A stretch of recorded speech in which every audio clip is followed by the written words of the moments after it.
Let's do it.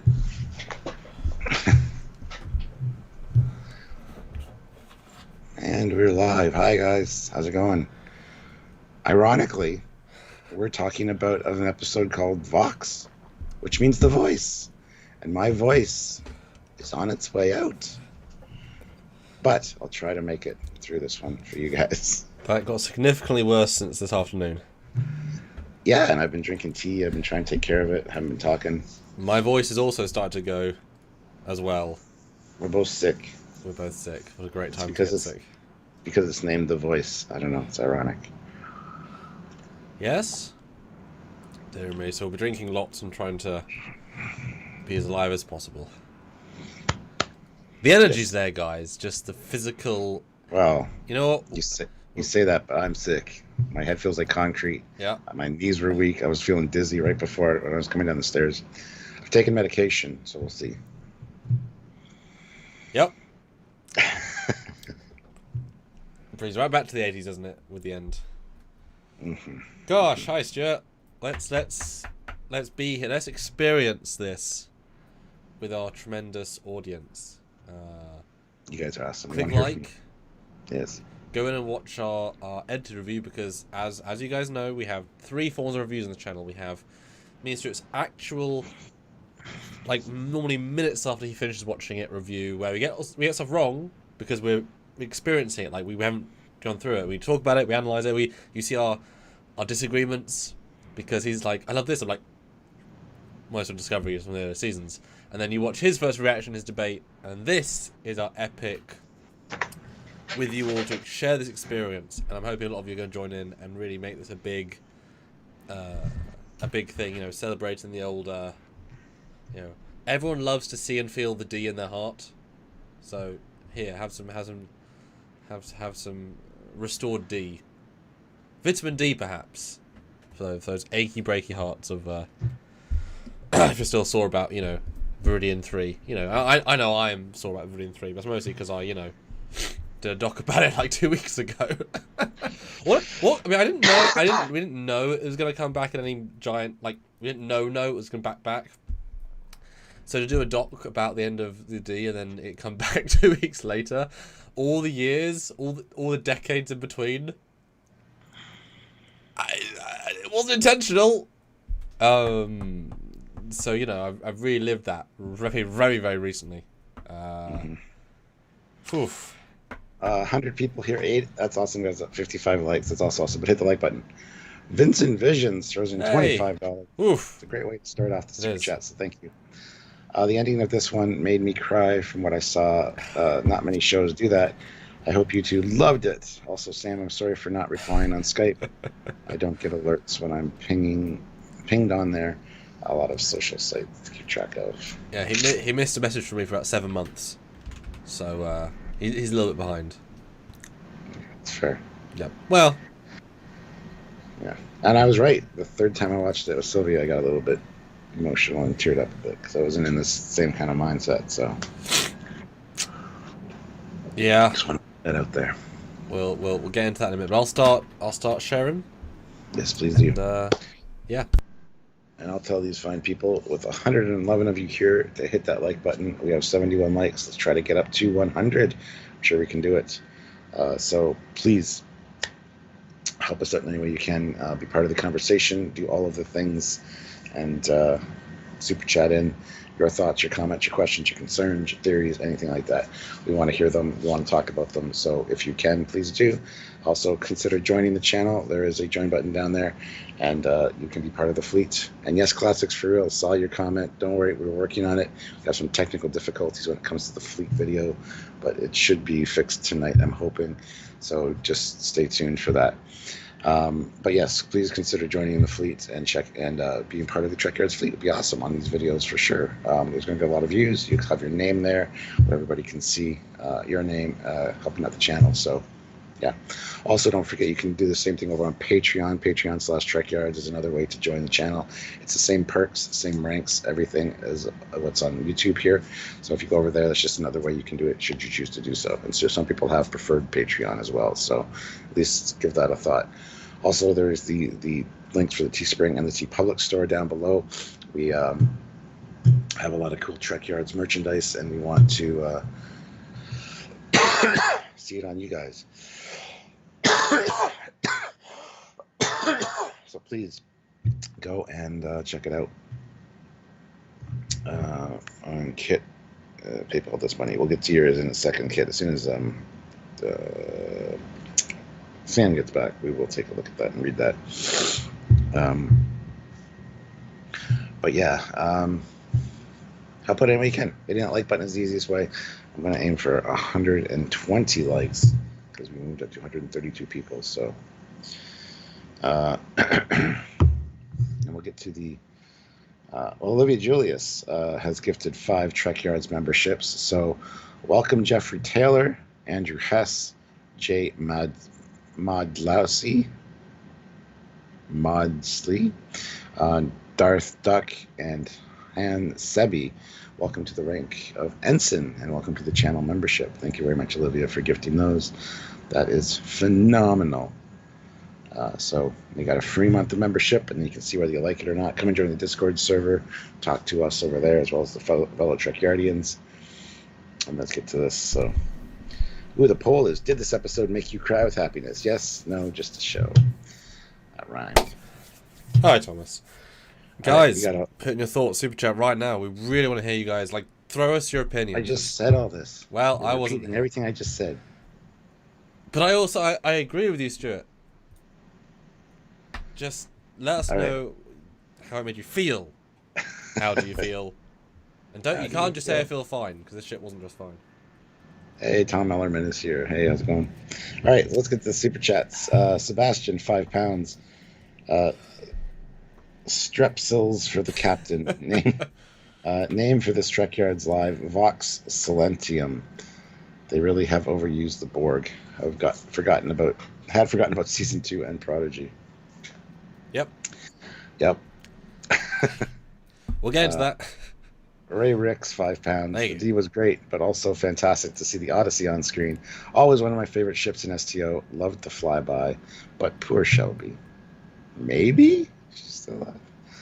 And there were also several Odysseys in the fleet. So if you want to, there multiple were made, which is great.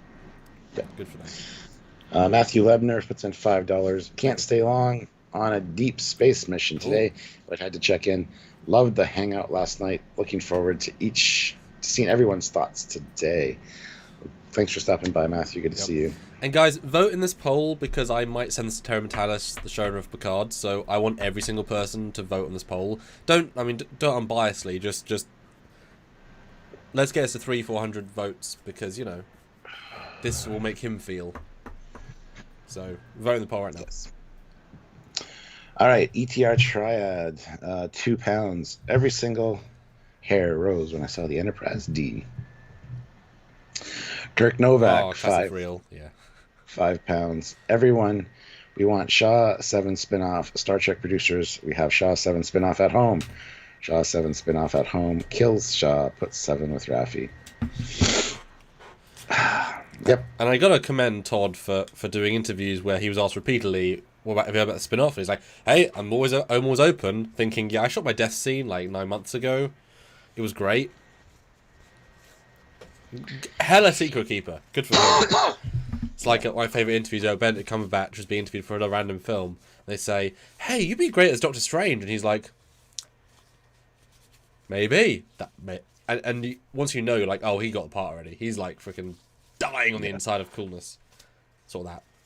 Yeah. Vincent Visions puts in $5. Thank you. Sending more support and also apologizing again for the 7-month gap. My life has shifted so much for the better. I've just been so busy. Love the lives. Well, thank you, and good to hear that. Good to hear that your life is better. That is awesome. Not everyone can do fan trek full time. Yeah.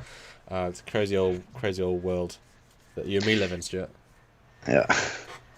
And Matthew Lebner throws in another $5. Thank you. Forgot to ask, are you thinking about baseball caps on the store for the summer?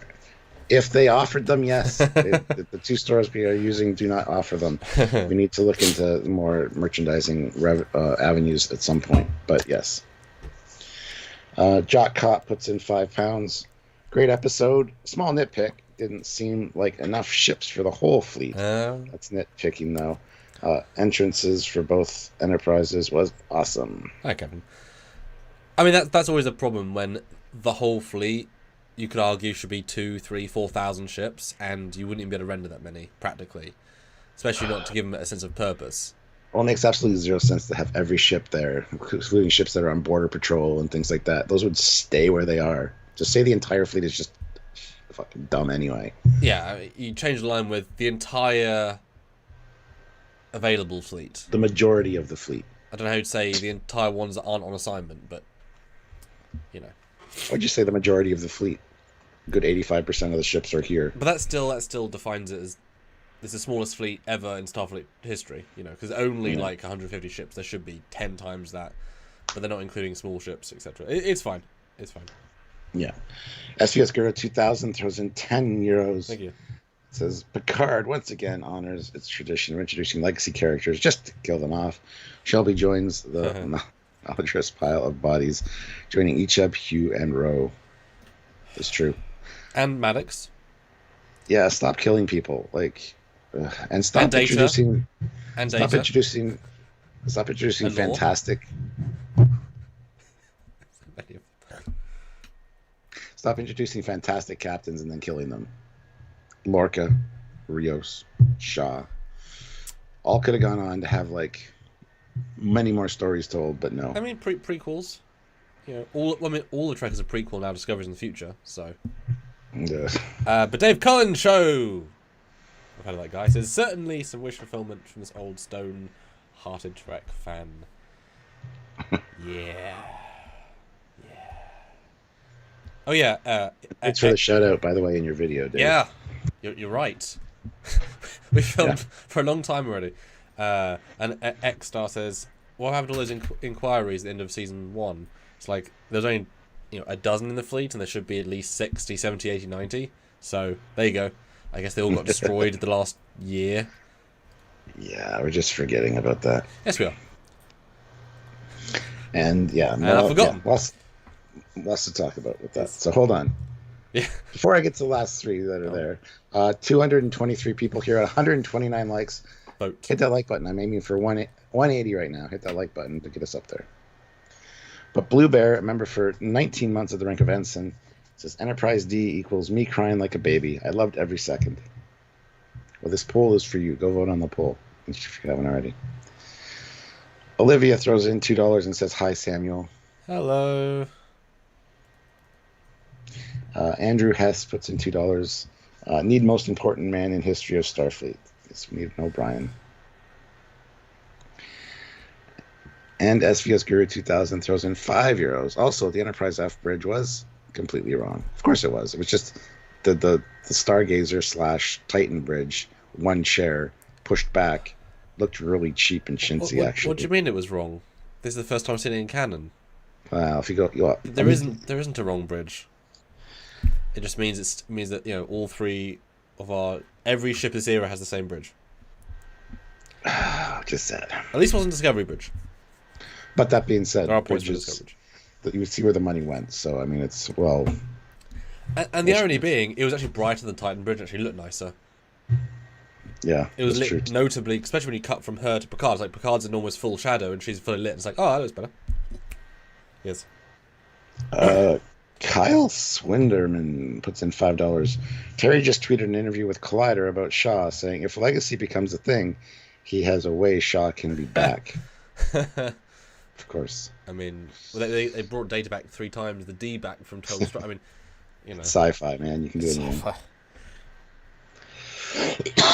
Nobody's ever really gone.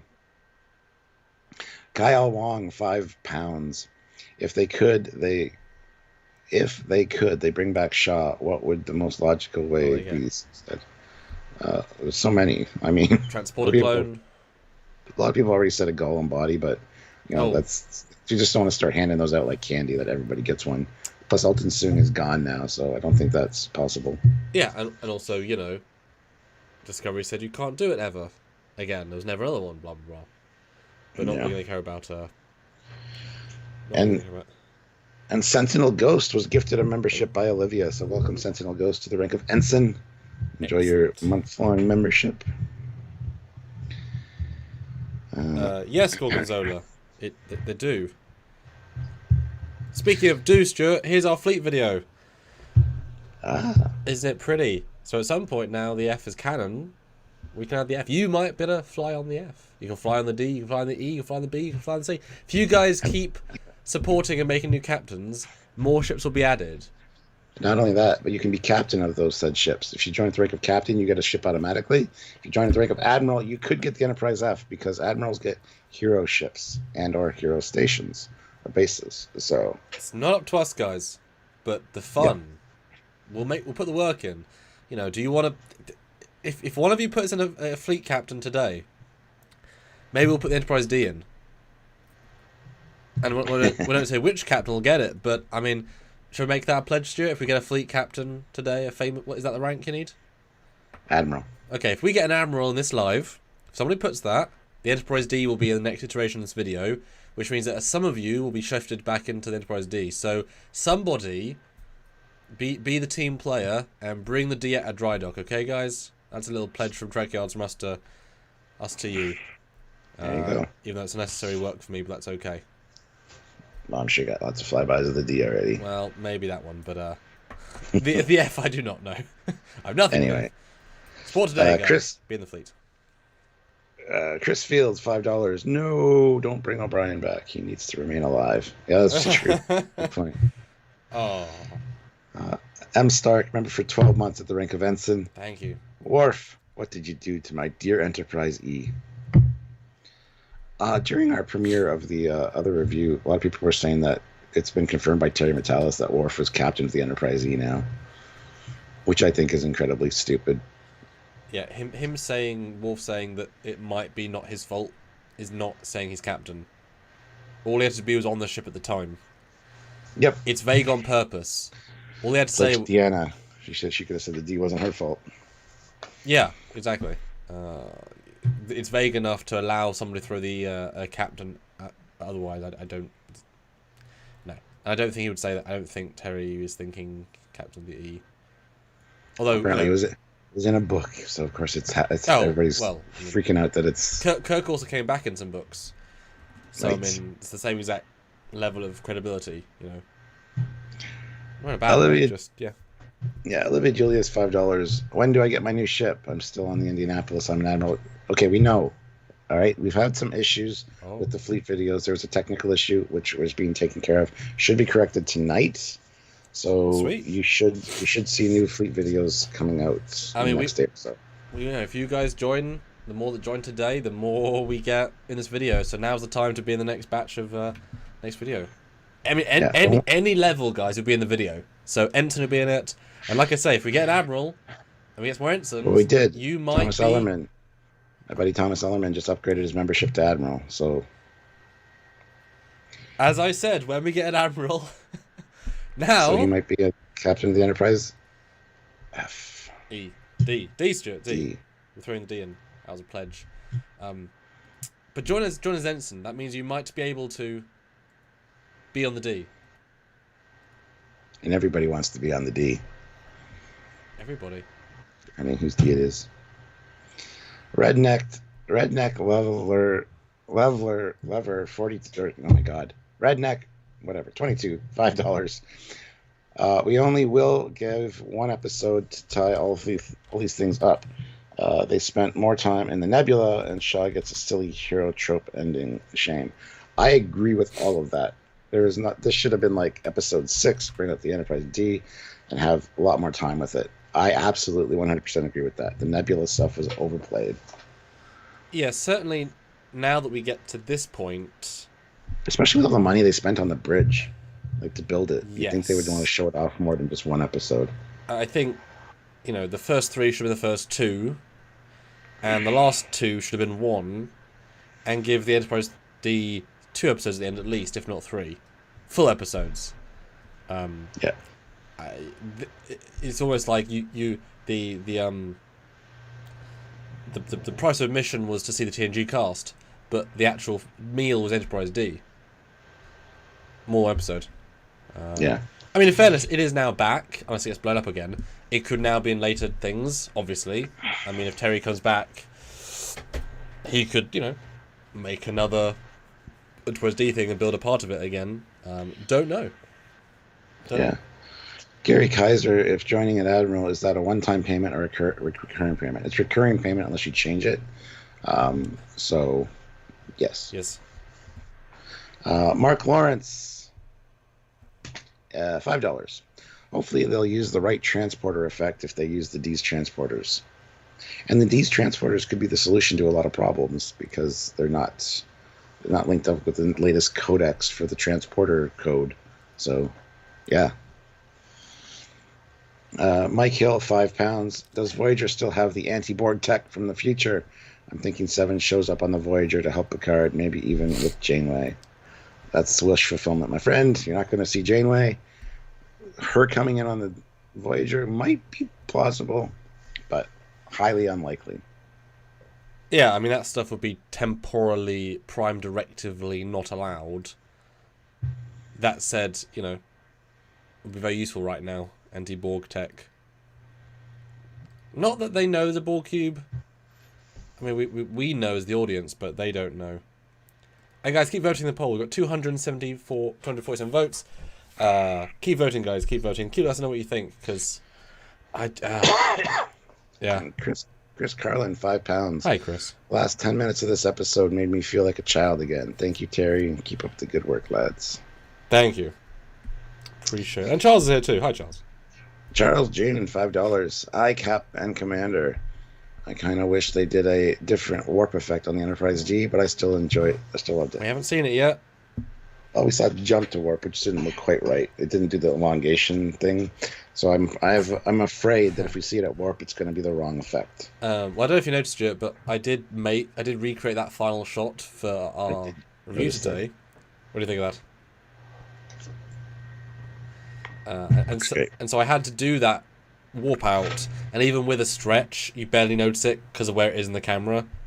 So I can sympathise with it. If it was there, it would be barely read because mine barely read. Yeah. Kyle Wong, £20. Thank you so much. Comparing the current Mandalorian season to Picard season 3, in my opinion, Picard season 3 far outperforms the Mandalorian. Considering the budget Disney had for Mando to Picard season 3, the quality of the show is night and day. Yeah, I'm sure budget-wise. Excuse me. Sorry for the coughing. You'd think this episode would have the biggest budget out of all the seasons, but no. Yeah, I know, right, Adam? Jordan Reed, £5. Thank you. I want the Borg Queen to be, if she appears again, to just be a skull from First Contact. Oof. That'd be interesting. Ooh. I don't know if that makes sense because the neck got broken and we got deactivated, and then it was on the Enterprise. So I mean, we'll do live this week, and I'm so excited to talk about these topics. So there's some really, really big themes in this. But yeah, Borg Queen certainly has questions that need to be answered, and I'm hoping we get all of some of them. I have thoughts. Gotta read the PayPals from Kit. I forgot that he sent PayPals. Hold on here. And what we'll do too is I'll do my first reaction first to give you a voice a break for a minute. Okay. I'll take that. But Kit throws in $30 PayPal for my Enterprise D comments, and let's say we got a new Patreon as well, which is great. Oh, excellent. We want to do loads of content between the shows, so we need your support. Who's our Patreon? Let's see. Your support. Yes. Because Dave. Just call him Dave. I don't know if he wants his full name said. So. All the extra assistance mounts up, so help us out as you guys are. And Kit, I'm still looking for the other PayPal, but it's not come through yet. So often can take a little while, can't it? And we're excited to do some stuff, with Enterprise, the TNG reviews. I think we're going to jump back to TNG reviews after the season. So if you want to see back more of this bridge, then stick with us on Trekyards for after this show. And that'll be really, really interesting to go from them back to them. Time travel. Dave Hubuda throws in $5, but no comment. Oh, but thank you so much. You. I think that's the one that joined us on Patreon. So thank you, Dave. May. Sing. SPS Guru 2000 throws in €5. Thank you. They could have rented the volume from Mando and put Shelby in the virtual Odyssey bridge. I mean, they've done almost no green screen this season, so I guess they're avoiding it for budget reasons. If you've already got a bridge there and she's in one scene, I mean, that costs you $10. A green screen, all that stuff costs you far more, etc. Yes. Right, we caught up? I believe so. Yes. Okay, so we'll give Stuart a little break on his voice as I'll give my post reaction briefly, because we just finished rewatching it. I had the parents round, wanted to experience it with, they were both obviously around for TNG. And when we do these reviews, it's relatively early in the morning. I watch it. I'm trying to absorb everything. I'm trying to think about all the plot points, trying to think, when we see a new ship, I think me and Stuart will talk about this, or I see a phase strip that's missing, and that's going through my brain. And then I look for screen caps on my PC, and I absorb it in a screen that's much closer to me and whatever. And obviously I rewatched the last NYSD stuff a few times, and we just finished watching it, and for whatever reason I got really teary in the last 90 seconds, and I had 5 minutes till this live, and I came up and my voice was a bit wobbly with emotion, and I wasn't expecting that. Yeah. And I was trying not to talk to the parents and trying to come up, because I wasn't able to control myself fully, and I wasn't expecting that. So I'm glad we have this preamble, because I was in a weird place, and I'd watched it. We talked about it. We'd done all this stuff, but for some reason it hit me in a way that I haven't. Same with me, man. Third viewing with Sylvia. I'll let you tell your story in a second. I want to finish off, so you can go. I had a similar thing when the TOS bridge came back in Prodigy, because that was a hologram, but I did also tear up at that, and that was far more of a bam, bam, bam, excitement, let's go, but I did tear up a bit of that as well. But this, obviously, live action, real cast, real bridge, it was, none of our kids are ever going to appreciate this as a moment, ever. And even if you and me, privately, we knew this stuff was coming, so there was no surprise. I mean, I appreciate Sean from Trekyards. He didn't know the D was going to... If I did not know, it would have been a whole different thing. I knew. We've known for months, etc. Or at least conceptually for months. So but that doesn't mean it's not special. It's not... But yeah, so talk about then your... Because I wasn't expecting to have that emotional response. Well, as I told you yesterday, when I watch it first on the computer, get the screen caps while I'm watching it, then I watch it again to get... after we filmed, generally, to get the subtitles and stuff. So I saw it twice. Didn't affect me. The first time I was that's really cool. That's awesome. It's back. It was one of those things. Yeah. And it's usually, and I noticed this a few times with a few different things, it's when I watch it the third time upstairs with Sylvia when something happens. I don't know if it's because I'm enjoying it with somebody else, but it really kind of hits me. And it definitely did last night as well. It was quite an impactful moment to see it back, and it's just oh my god! And we've already filmed it. We've talked about it. We've absorbed it. And I had a whole day to sit on it, and then it's still I don't know. That's something special. Can you describe the feeling? No,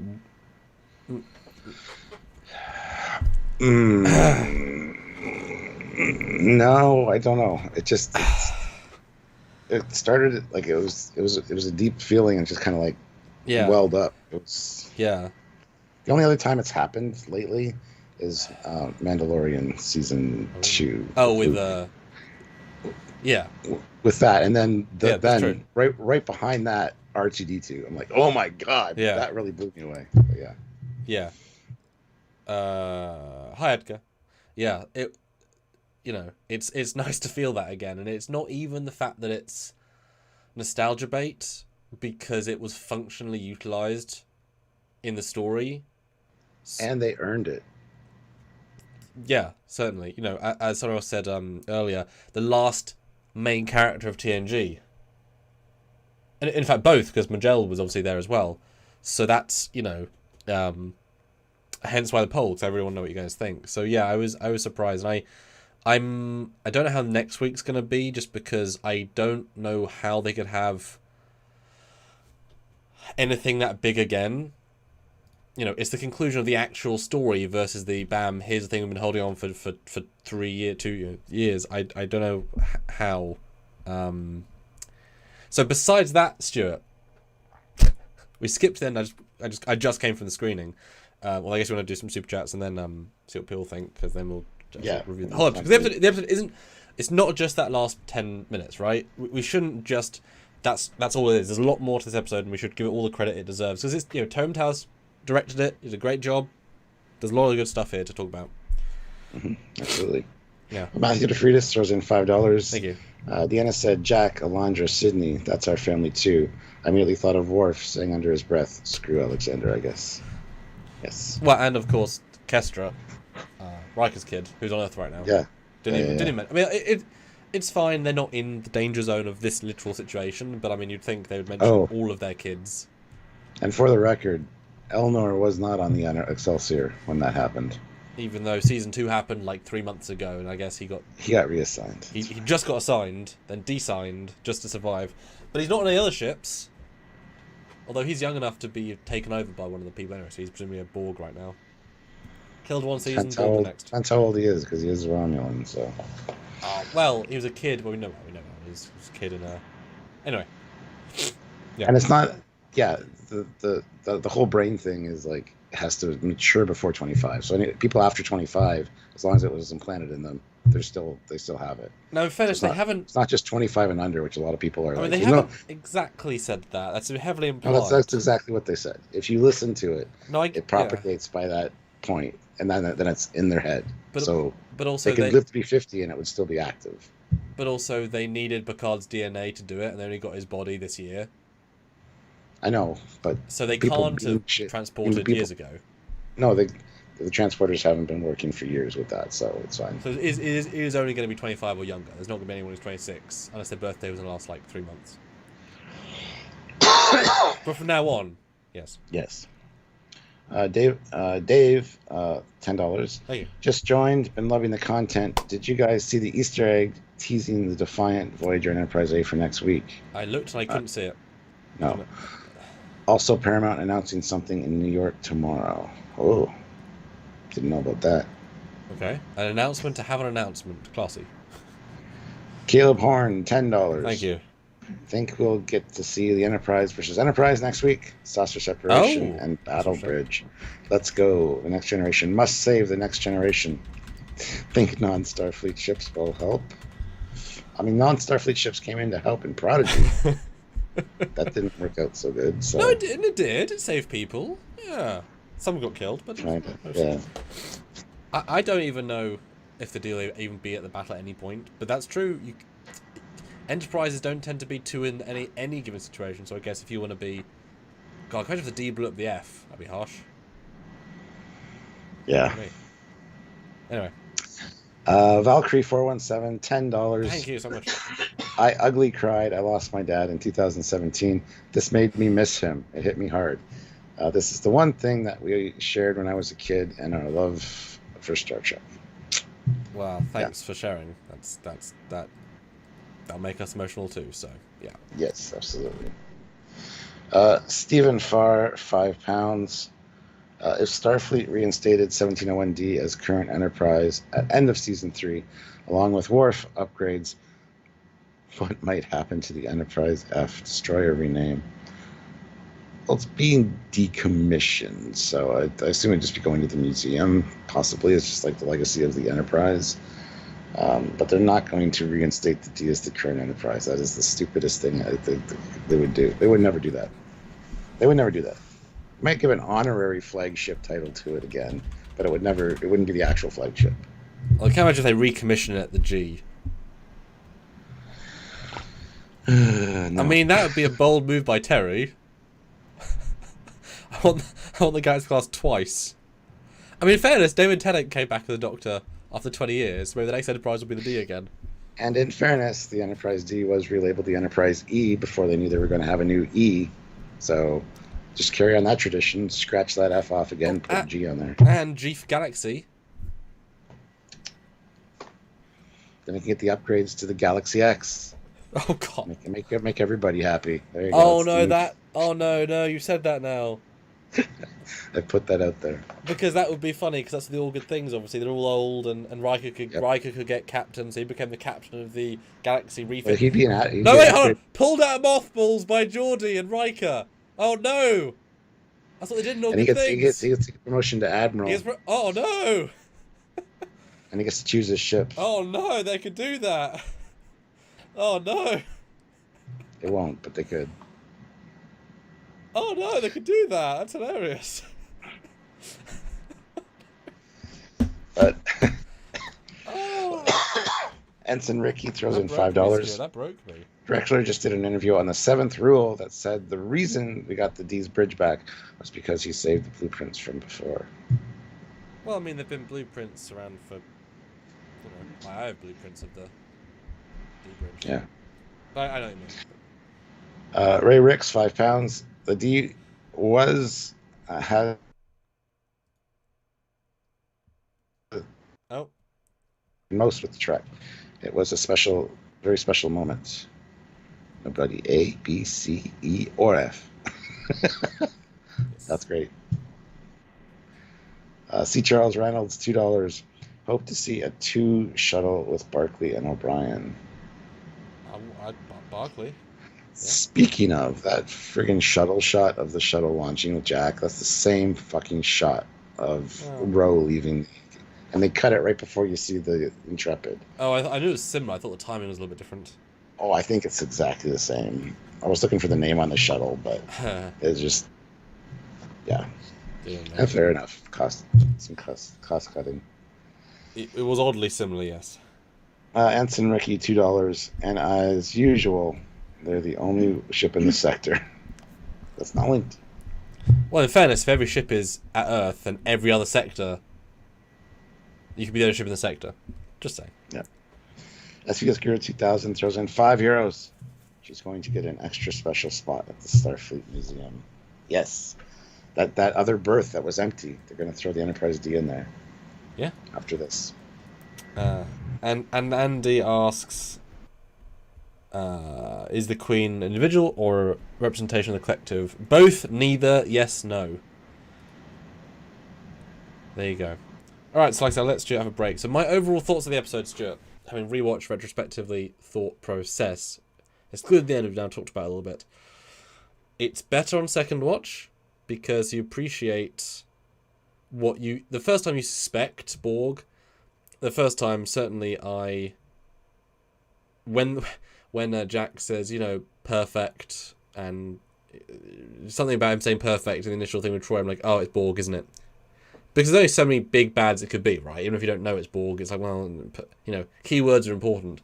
Like he says, perfect and futile. These things are clever little touchstones that are important. So, we said yesterday or last week that the payoff has got to be giant. The payoff was really small, and yet, because thematically, opens the door, runs away, says Borg, you get one shot, moving on. That's it, right? But because the Borg is a manifestation of everything else, it's not, it's this villain, evil face at the door, right? It's a manifestation of what, a Borg cube all you have to show. But then, as you said in our other review, the exposition is so well thought out that the who becomes almost less important than the how, which I thought was an interesting way of, especially with the Borg you understand conceptually for decades. That said, obviously, when Beverly says, we haven't seen the Borg in over a decade, except last year, and the year before that, and 50 years ago with Prodigy. I mean, in fairness, Beverly wasn't around, so she might not know, but it's like 6 months ago we fought the Borg, who were based on the Borg from the Borg, who are now more advanced than the Borg. That's the time you mention it, right? But whatever. We don't know it's Borg anyway, who cares? Then it really does dissolve into who am I Jack segment, and then oh no fleet segment, and then escape segment, then D segment. It's very, very abstract, and talk to Picard. It's very much scene, we're done.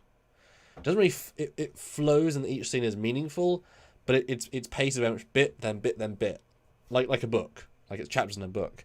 But that said, the Picard Jack scene is great. Second time round, I was kind of intrigued by the Jack actor's acting choices. He was aggressive, angry, and he stayed at kind of a 9 intensity the entire scene, which in second watch I'm like, why is he so intense? Oh, and also, hi Bill. It was a very weird for me every time we saw extras, because everyone left on the Titan except a skeleton crew, which I assume would be less than 30 people, and then we saw several massacres on the Titan. How the hell is there spare security officers that are calm, butch, look unaffected by the fact their crew just got massacred with rifles? Like, stop inventing people. It's a small note, but then there's a scene where, how are there that many firefights? Why are there... Like, skeleton crew is like 20 people. Half of them are dead, right? And half of them are on the bridge. So small thing, but it's like, who is left? And why are they all under 25? A skeleton crew would think we need to be the experienced people to run the ship. An ensign, they don't know anything about the systems. We proved that with Shaw. So you would not leave 20 ensigns to skeleton crew the ship. You'd take all the ensigns off, leave it with the experienced people, and you wouldn't have any people to be drones. So there's a little bit of abstract disassociation with some other plot lines, because fuck it, right? We need people to shoot, we need people to be shot, we need, there's a little bit of that for sure. And also the juxtaposition from the fleet is massacring people, we've lost hundreds of officers, spaceship's about to get destroyed, 1,000 people. What's that, Geordie? We're having a good time, aren't we? While everyone's being massacred, and we're going to forget about... The tone shifts radically, and it's like, do you guys...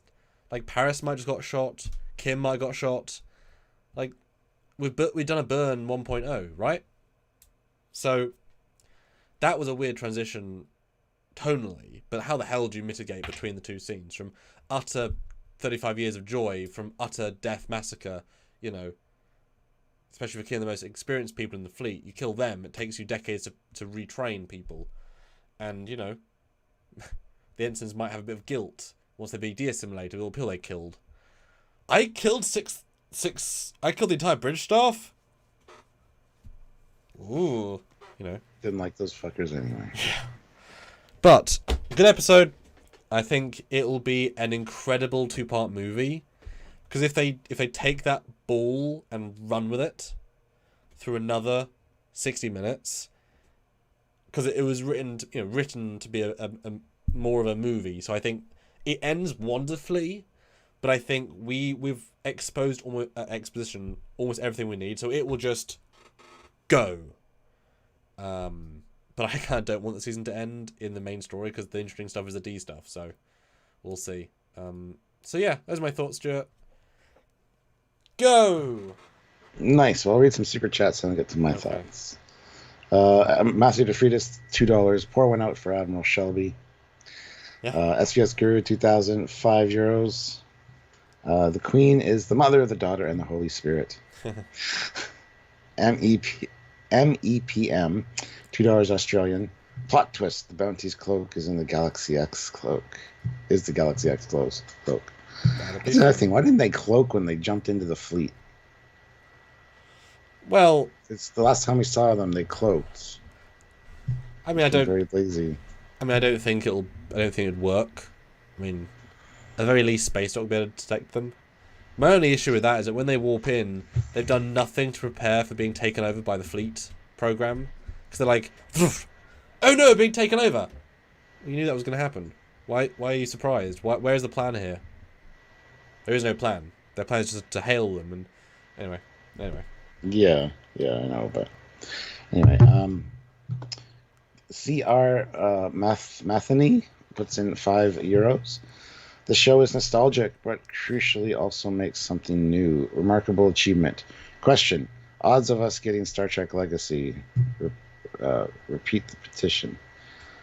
There's a petition. Go sign it. petitions, I don't think do anything ever. So I really am. Go sign it. Odds of us getting it, I don't know. I think it's pretty good. I mean, fan reaction's been good, unless people at Paramount are stupid and don't realize the reaction to their Star Trek or their Starfleet Academy announcement compared to what Terry's doing. I mean, let us know in the chat. Is this the most successful modern Trek live action? Yes. Like, Strange Worlds is great. This is better in terms of a Star Trek fan show. Doing different things. This is obviously a better experience. I mean, I've had more feels this season than the fucking Gorn. Yes. The Gorn huggers. Spaceport, £5. If the fleet is devastated by, say, Jack overwhelming the Borg Queen, then Enterprise D and the museum ships are the best ships for a while.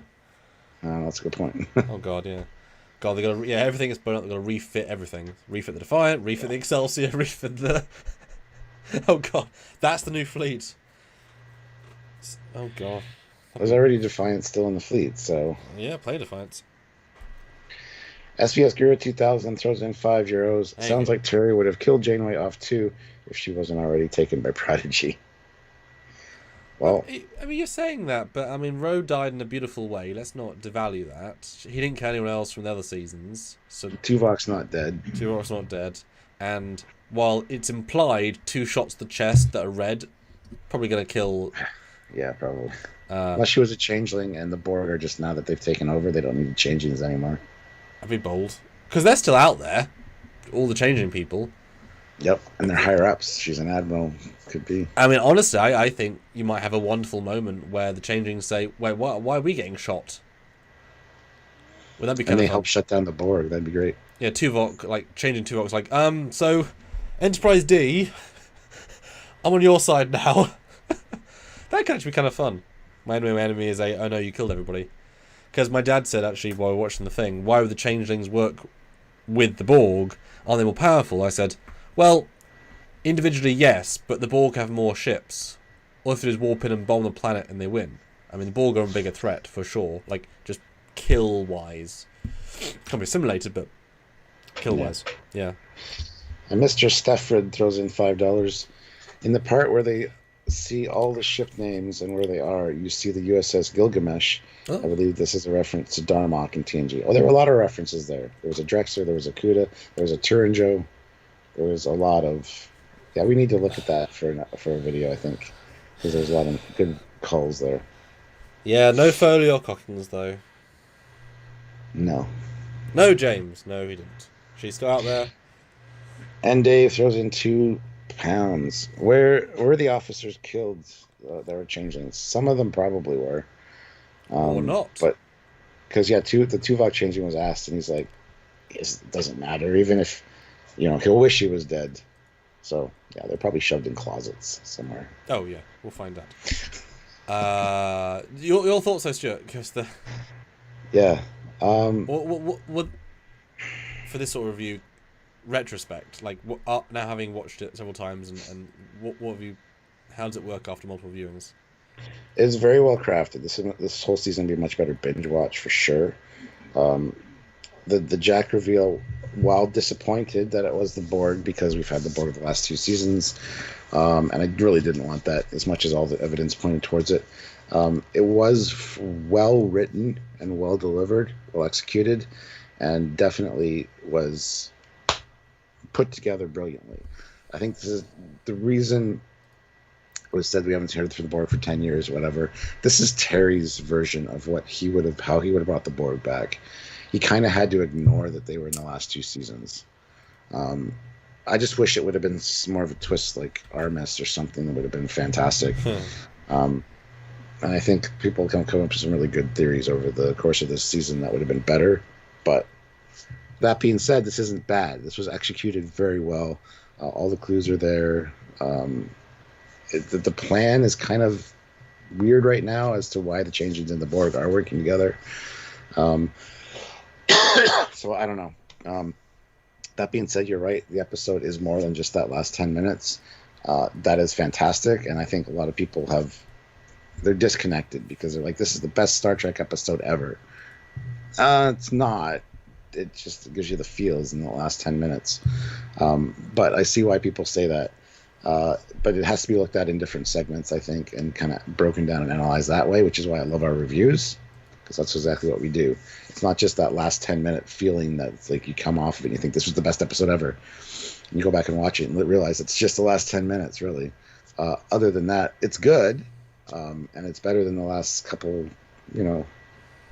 it you had a pickup there in episode 7 and 8. But anyway. Well, and this is the tricky thing about any content like this.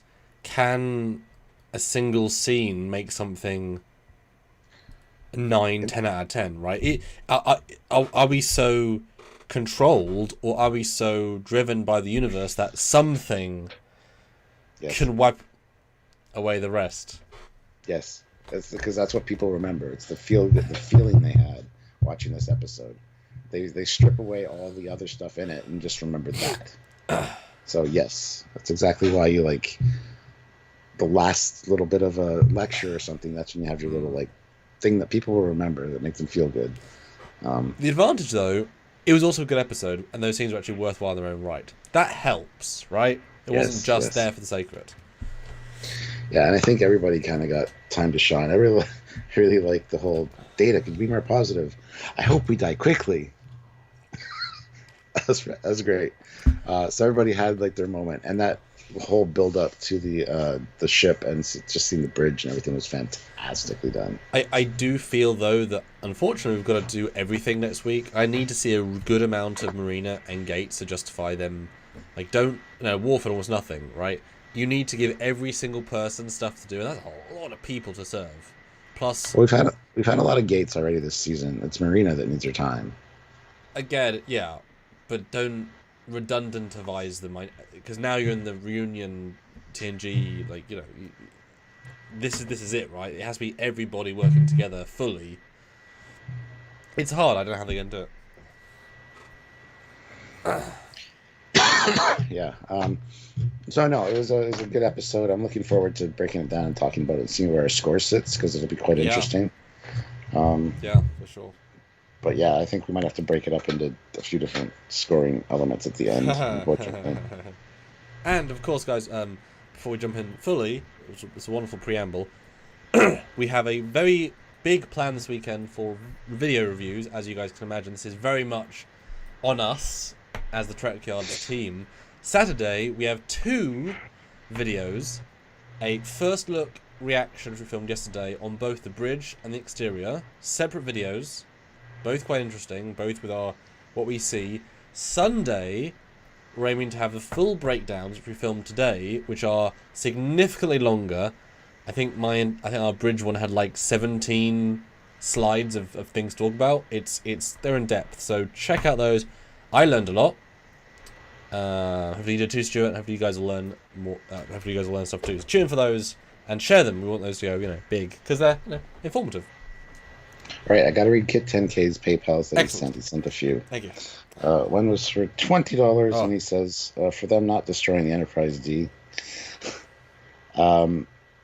He sends another one for $20. I can't find the video now, but I saw a reaction segment with a girl who was so excited that the D was back that she bounced her chair out from under her and fell on the floor. Wow. And he sends in a $10 one and says, I wonder what kind of torpedoes the Enterprise D is equipped with. The Forge said drones were loading torpedoes. Hopefully it'll have quantums. It won't. They're not going to upgrade the launchers to quantum launchers. Yeah, you can fire photons. He was restoring it, and not all the ships in the fleet had quantums. Yeah, you can fire photons from quantum launchers, but not quantums and photon launchers. They're not backwards compatible, they're forward compatible. And this is a museum piece, show reel piece. He's not going to upgrade the torpedo tubes to never be used. It'll have photons. Yeah. Like, that's all good. I just hope you use freaking phasers for once. Jesus Christ, use phasers. Alright. Let's Jericho. This also blows up this time. Oh, man. There you go. Jesus. SPS Guru 2000, €5. Does there being a USS Pulaski mean the Pulaski is dead? Oh, didn't see that. Could be named after another Pulaski. Well, it's a line of dialogue. USS Pulaski, and then it fades off. Yeah, I would assume it would be during the fleets. another fleet Pulaski. thing. Yeah. Well, I mean, Uhura's still alive as a USS Uhura, so. Thomas Shute throws in $50. Wow, thank you so much. Beautiful. Looking forward to your Enterprise D video. Please compare Star Trek Picard's D with the glorious 6 Galaxy model, not the fugly 4-foot one. Very happy Star Trek Picard D is much closer to the 6-foot model. I only wish Star Trek Picard D nacelle struts had the same 6-foot, highly more graceful bend to them. Well, we will be looking at comparisons. Do not worry. Yes. Many things. As we tend to do. Ray Ricks, £2. Hey. Girardi can't be bothered to leave her beam gateway. Yes, she's still the guardian at the gate. See, she could come to save the day. So could Wesley. Wesley could pop in and save the day as well. But not even going to go there. There's so many things you could say. Yeah. All the tentacle monsters! Mr. Stafford, $2. Admiral Shelby is not dead, damn it. Gmon78, £2. Could Borg nanoprobes assimilate a changeling? No, we've had this debate before. We don't think so. There we go. That's why they're working together. Although I can imagine the new ones maybe. Because they're bio. Steve Farr puts in £10. Enjoyed every minute of Picard, but feeling tad Borged out. Regarding season 2 finale, I'm confused about latest shape-shifting Borg again, bad guys. Will Girardi Borg help defeat Jack Borg? Is speculation futile? We'll have lives talking about how they could possibly do this next week, I'm sure. Yes, but suffice to say, I do not think that they're going to return. Yeah. Paul Taylor throws in £2. Says, why block me from Trekyards Model Builders Group? Don't know if we did. That's the moderators and administrators over there. Yeah, we make the show, not the moderation on the Facebook page. Yeah, so ask them. I'm sorry, but I can see if I can find out for you. Oh, yes. C. Charles Reynolds puts in $20. Oh. When the lights activated on the D, they should have put all their sunglasses on and said too bright. Well, you notice they turned on very slowly. Not only the L cars, but like the back ones went on, and then the top ones kind of like. It's like they were teasing us with this is going to be dark. No, it's not.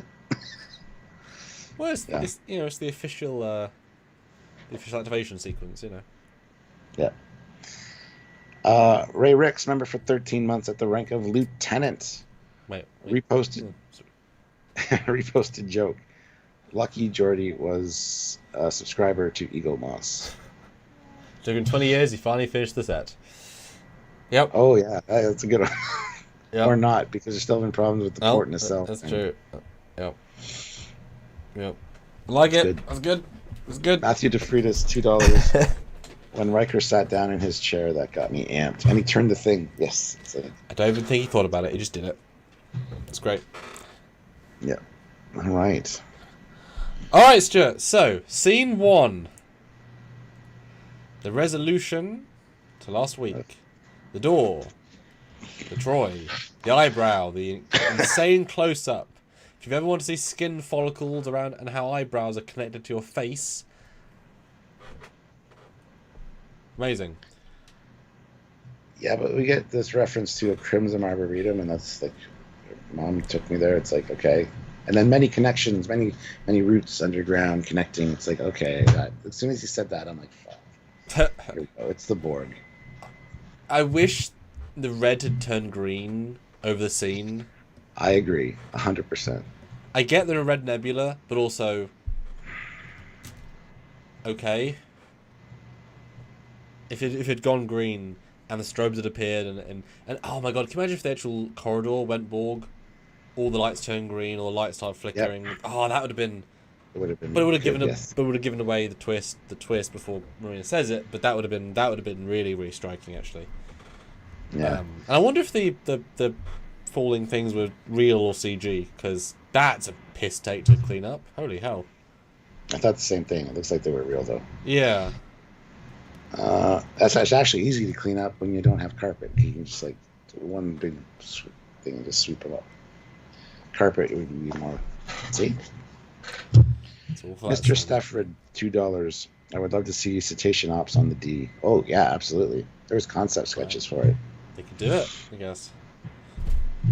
Anyway, Troy should be fired as a counselor because she fucks off on Jack. Really? She sees what's behind the door and says, "No, I'm out." It's like you should have maybe said something else to him before you went and freaked out and told Picard. Yeah, I know it's important, but dude was like vulnerable in that moment. I'm sorry, but that was awful. That was awful that you just ran away. There's an oddity in this episode about, for most of it, Jack is a story point rather than a character. Oh yeah, absolutely. And he's been very strong as a character for a lot of it. And this scene devalues him as a person because, like you say, she just books it. It's a bit strange. And certainly, you know, she leaves and he goes to the door and says, you know, "Tell me what you saw." It's like, so I guess he is under house arrest then? Because doors don't tend to close in your face. It's dramatic, but it's not quite what a door would do. It'd say, "Oh, another person, open." And why didn't you go after her? Etc. James Williams, £2. Hey. Star Trek 6 phaser on stun at point blank range. Okay.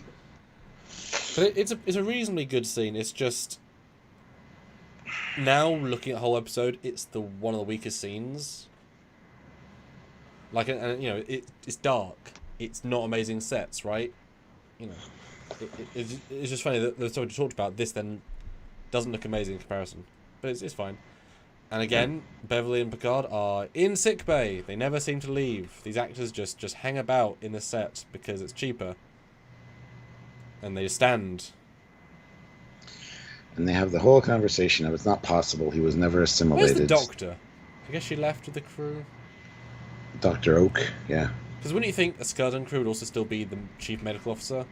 You would hope so, yes. Absolutely. Anyway, sorry, it just occurred to me. Thomas Shute throws in $50. Wow, thank you so much, Thomas.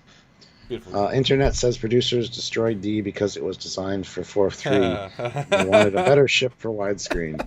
Probert and Eves never say they were under pressure to design their ships for 4:3, 16:9. The D looked gorgeous last night in widescreen. Anamorphic. It wasn't in widescreen. It was actually an anamorphic movie. Yeah, absolutely. And I've rendered her in cinematic widescreen every single time, and she looks great. The width of the D sword actually works tremendously well. It's a lazy excuse. It works great in anamorphic. But you know what else looks great in anamorphic, Stuart? An ad.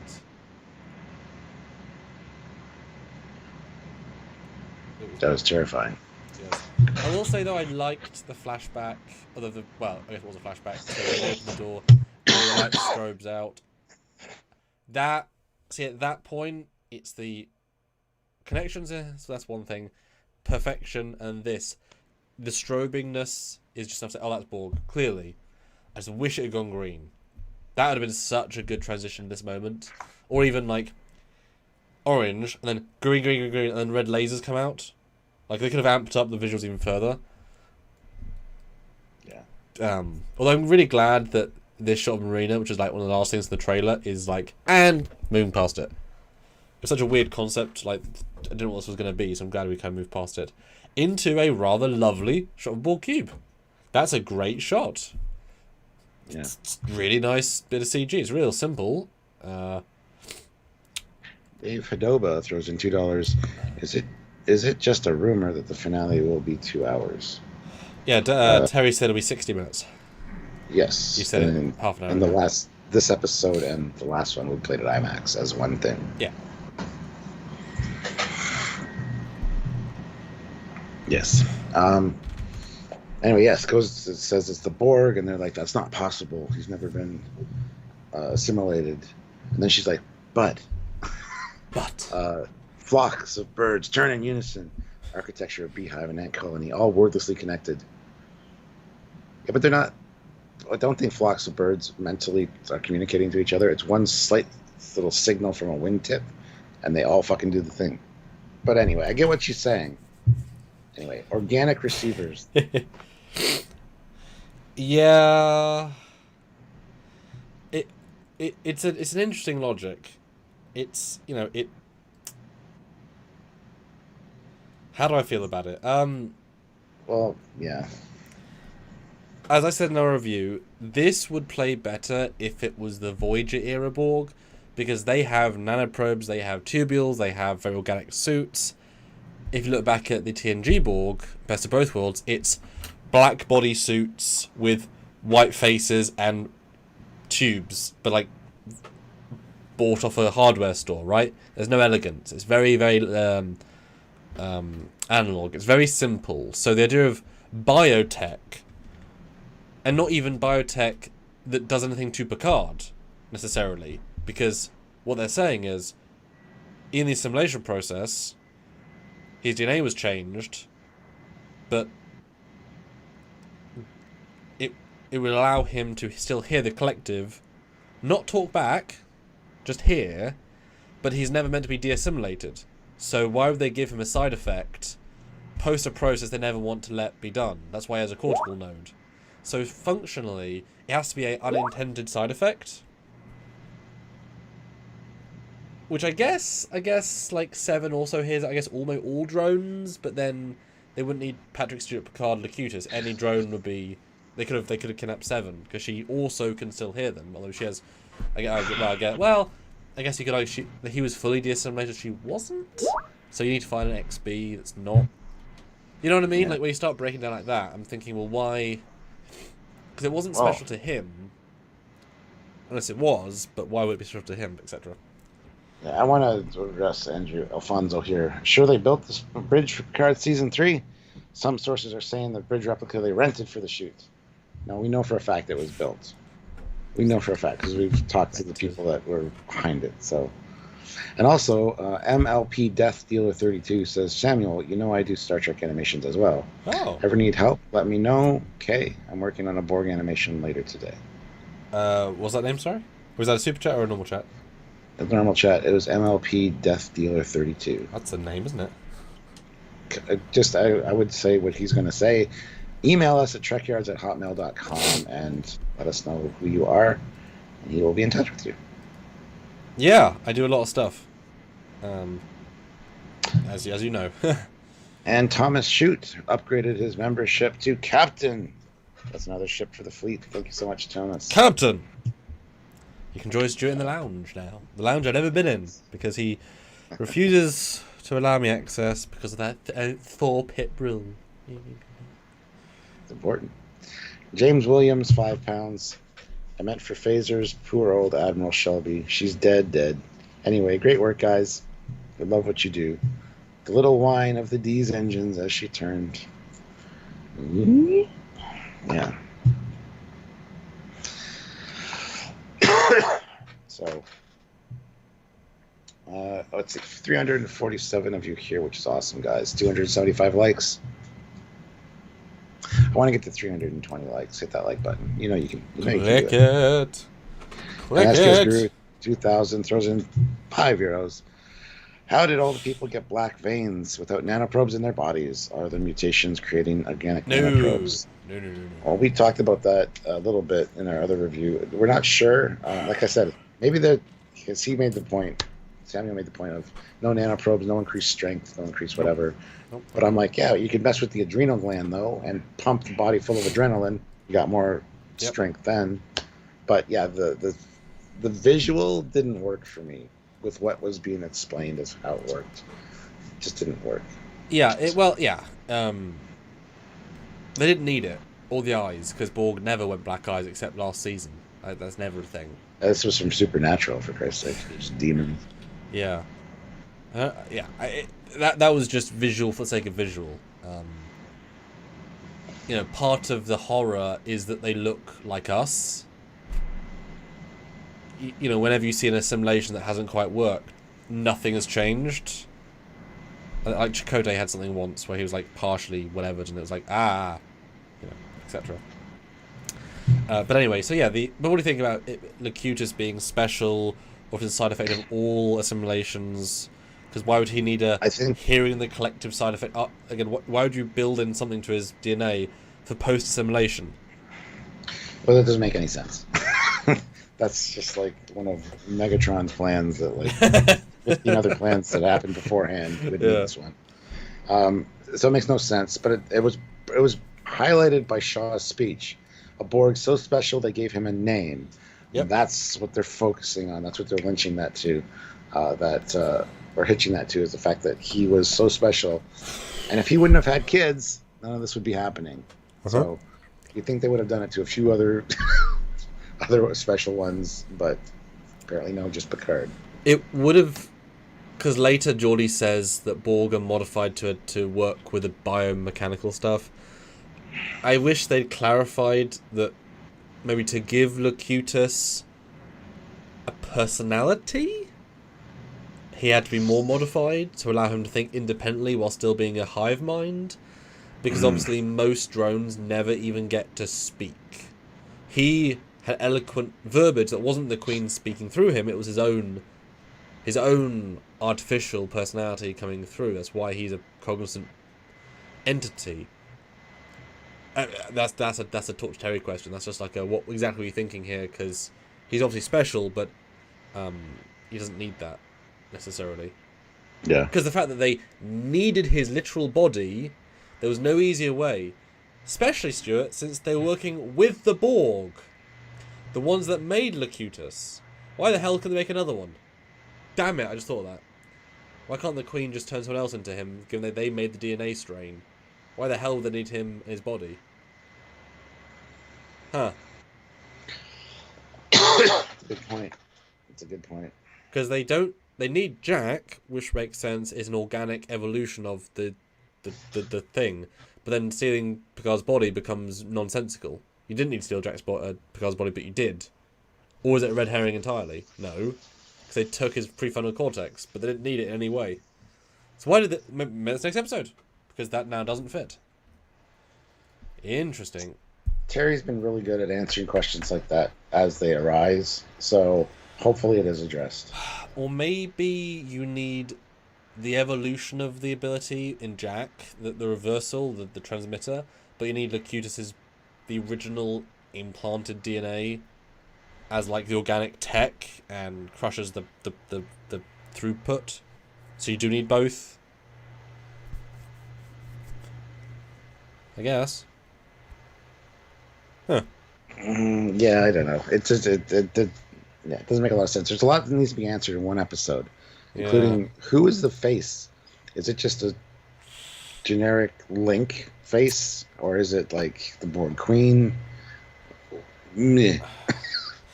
Yeah, I mean, it didn't sound like the Queen or feel like the Queen, or the Queen doesn't really threaten in that way. I assume it was a middle person. Just, it doesn't feel like the Queen. I mean, the Queen's it's not the Queen, and it's not the Collective, because they speak in a very specific cadence. The Collective doesn't say, "Do this, or I'll screw you up." That was the other. You're inferior to us. It's like that's not what the Collective would say. When Sidney LaForge said, "We are the Borg," there's no way. How do you manipulate the vocal cords of a human to sound like multiple? We are the Borg. No, that's not how that works, my friends. That was fucking stupid. If everybody else on the bridge that was assimilated said at the same time, I would have bought it. But they didn't do that. In fairness, that could play through the ship speakers. Oh, no. Let's try. No. And also, a Brit abroad in the Philippines says Picard's DNA was taken out of his brain to add to the transporter code. That's the implication, yes, but they would have had the DNA from the Queen who made Picard. Yeah, because she had the original implantation into his skull, which would have... Why did they need that? Because they were working with the Borg, not like they were working in conjunction with the Borg. It's really weird. So it's kind of a weird... it's really interesting. Like, I don't feel like it's not thought out. It's like, they can't just be a shootout next week, right? I like it. I like the there'll be more. Yeah. Well, Kyle Wong throws in 10 pounds. Thank you. Would this change Starfleet to be more war-minded than it is already? As long as the Borg is out there, they'll keep on coming unless Starfleet genocides the Borg. I mean, wow. I think they're already too, militaristic, but whatever. Ray Ricks, 5 pounds. They did need the cortex. Did they not use the DNA from the cortex to upgrade the transporter templates? Yes. But again, they could have used... They could have got it directly from the Borg Queen. Yeah. Now, I love it, and we'll get into this right at the end, which will be in a while from now. You know... could have been a side effect of them unborgifying him that was unanticipated by the Borg Queen. So she didn't have all the answers necessarily. Oh, you mean like a freak accident? Yeah. You know, yep. Yeah. Because not many people get pulled out of the Borg. So except and she all of the XBs in the entire cube. I know they weren't special, but yeah, well, that's season 1. Nobody gives a shit about that. So, yeah. All right, let's see what we got here. Dave throws in 2 pounds. Thanks so much. You think in such 3-dimensional terms has new meaning. Yeah. Yeah. Philip Daholic, 2 pounds. Thank you. Shaw killed, and the D. Terry is killing me here. Yep. Yeah, well. I'm intentional. SVS Career 2005 euros. And why was that one ensign addressing the collective if they already part of the collective? Oh, the ensign that went sat in the captain's chair and it's like, this is now our plan. It's like, yeah. No, I just assumed everybody on all the ships was saying that. No, that's a drone thing. We've heard that before. That's fine. Yeah. Yeah. They do feel the need to talk out loud sometimes. It's fine. And Brumcloss throws in 5 euros. They need the transporter of the D to disassimilate the people. For this, they get Starfleet's best transporter. Saver of Starfleet. Broccoli, he's back. No, that's the unique thing about this scenario. All you have to do is defeat the Borg cube, and then the fleet unassimilates. Right? It's just like the construct in Star Trek Prodigy, available now on CBS All Access, which I guess they stopped calling that years ago when it failed. Anyway, the thing that you watch Star Trek on. You turn off the signal, you turn off the thing, despite not being implied what the thing does. But we'll ignore that. Same thing here. Yep. Anyway, so yeah, but apart from us thinking about it, good scene, and they say we're gonna go tell Jack, which they're gonna do, and Troy against an admiral, and you know, a mentor in a sense. She's like, guys, no. There's a protocol, so I'm basically I love a strong cadence here. Like, guys, nope, this is a psych thing, and I'm taking over a psych officer. Yeah. Security. Verpine, $5. Maybe Section 31 took out Picard's cortex, so they needed Jack since they didn't get it stealing his body. No, because it's already been implemented. They never got their hands on Jack. So, but speaking of Jack, we get quarters with streaming light out of windows that are tiny, that totally are not on this ship. There's no windows this small on the ship. We would see them. I'm just saying. Anyway. But the ship was scaled in Maya, and everything makes sense for the scale they say it is. You were there for that debacle, right? Actually, I wasn't. I only saw the aftermath. I just saw the aftermath of it too, and I'm like, oh, for fuck's sakes. Whatever. Just believe what you guys want to believe. But speaking of fuck's sakes, Jack, you know, I mimicked the screen cap. It's good. I mean, he gives it full force. What the hell's wrong with me? The fact that he didn't see what Deanna saw confused me. I assumed that opening the door would unlock the memory, but I guess no. Okay. And then Picard has to go on yet another Locutus ramble, because that's his 3rd time in 3 years. You guys remember who Locutus is, right? Because if you don't, here we go again. I was made to do dark, evil things. Season 2, I was made to do dark, evil things. Season 1, I was made to do dark, evil things. We know, Pat. We know. We were there. Yeah. Kyle so it's just funny. It's just funny. Like, we know. Kyle Wong, £5. quick thought. Could they go back to Daystrom to use the Borg thingy that Section 31 stored away to save the day? The Vinculum? Probably not, no. Classic Pharrell, who did it better, Picard Season 3 or Prodigy Season 1? Prodigy said like 40 episodes build up, 20 episodes build up, I think. Like that was a really nice build. This is things. Hey, reveal. It's like, well, okay, not quite. Yeah. Yeah, I mean, this might feel different to us when we watch it. Like we binge watch it, but the thing I like here is Jack's like, all my life I've always thought if people could only see each other, hear each other, speak in one voice, share a mind, you wouldn't be such a dick. There'd be no bigotry. I love that because he's absolutely right. So I have a theory. Ooh, guys! That after this, ready?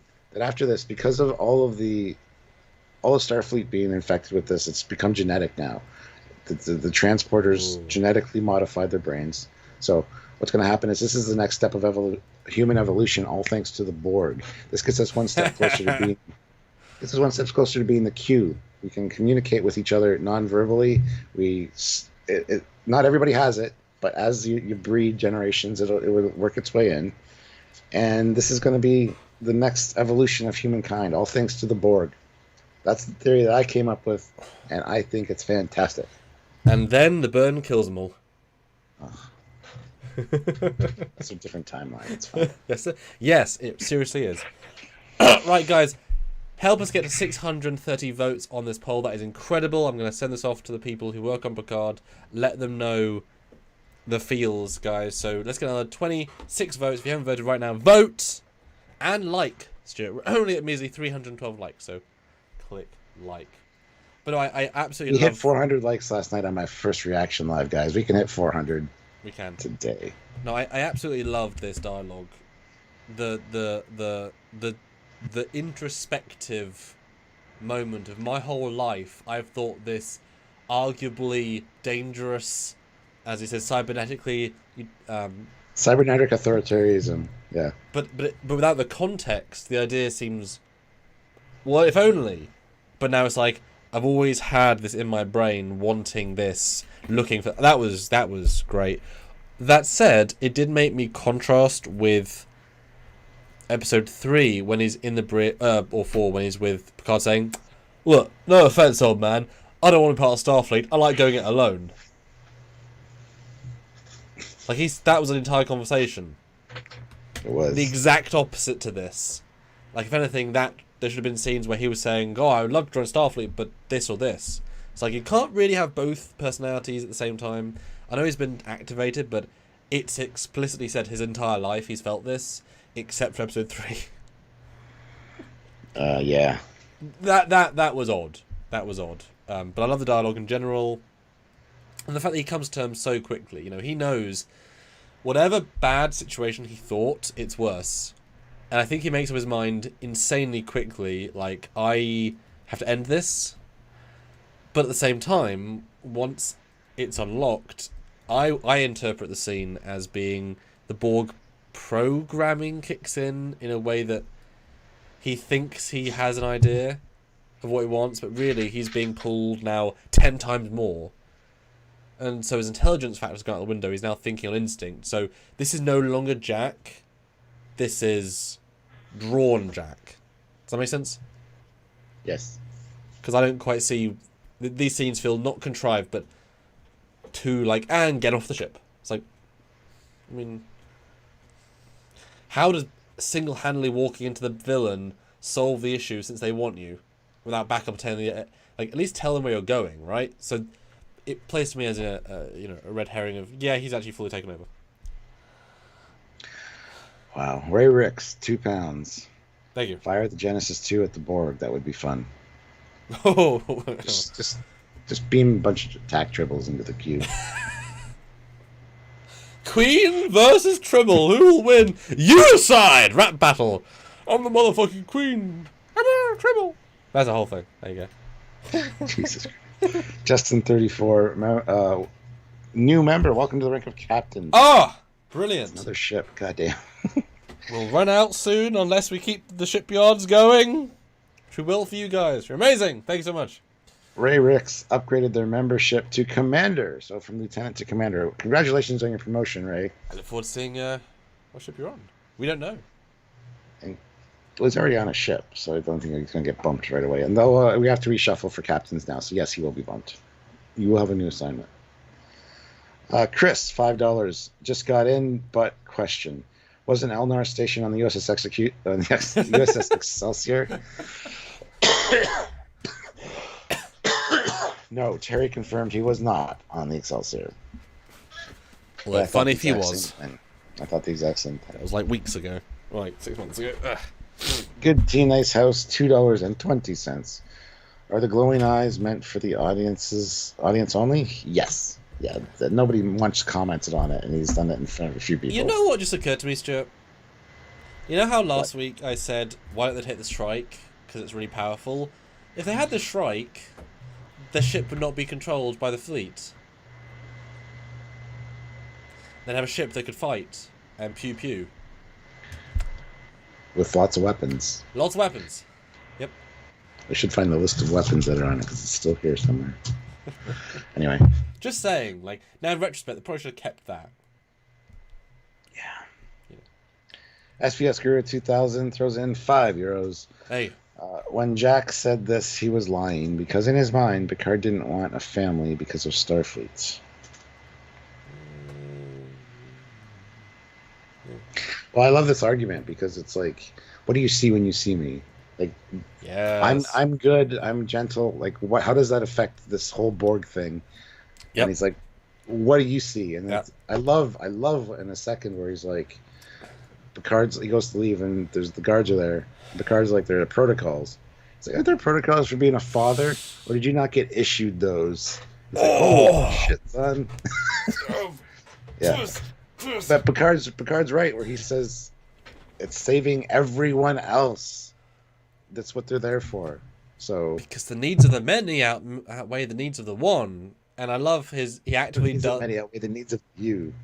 Yeah, because I even love Picard literally had a moment in episode 3 where he looks across at Beverly.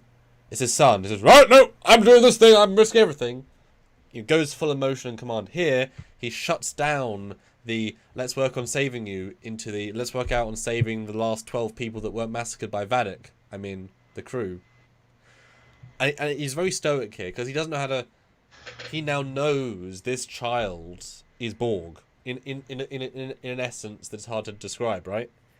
And they even say later, like, Joy says, the whole fleet's been assimilated. They're now associating this genetic modification with an actual Borgification. It's not just...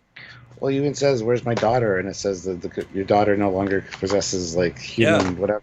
Right? Yeah. So this kid, you know, it's interesting to see how Picard shows up, but that was a really, really strong line. And also, I think that's a Trill. It's a security Trill officer. And again, not killed by Vadic. Lucky. Where were they during Vadic's takeover? Because they weren't on the bridge. Their phaser rifles can kill changelings, so those guys suck at their jobs. Because they're big guys too. Well, Boat throws in $2. Has Riker and Troy's daughter ever been mentioned? Yes, a few times. Kester was mentioned like 2 episodes ago. Yeah. And then earlier on as well. Yes. Yeah. Jordan S 550. They could go pick up the portal weapon. It's just floating in space. Portal the entire fleet away. That could be quite useful too. Yeah. So anyway, he takes control of these guys, aims the guns at Picard, and Picard's like, "What is this? Futility.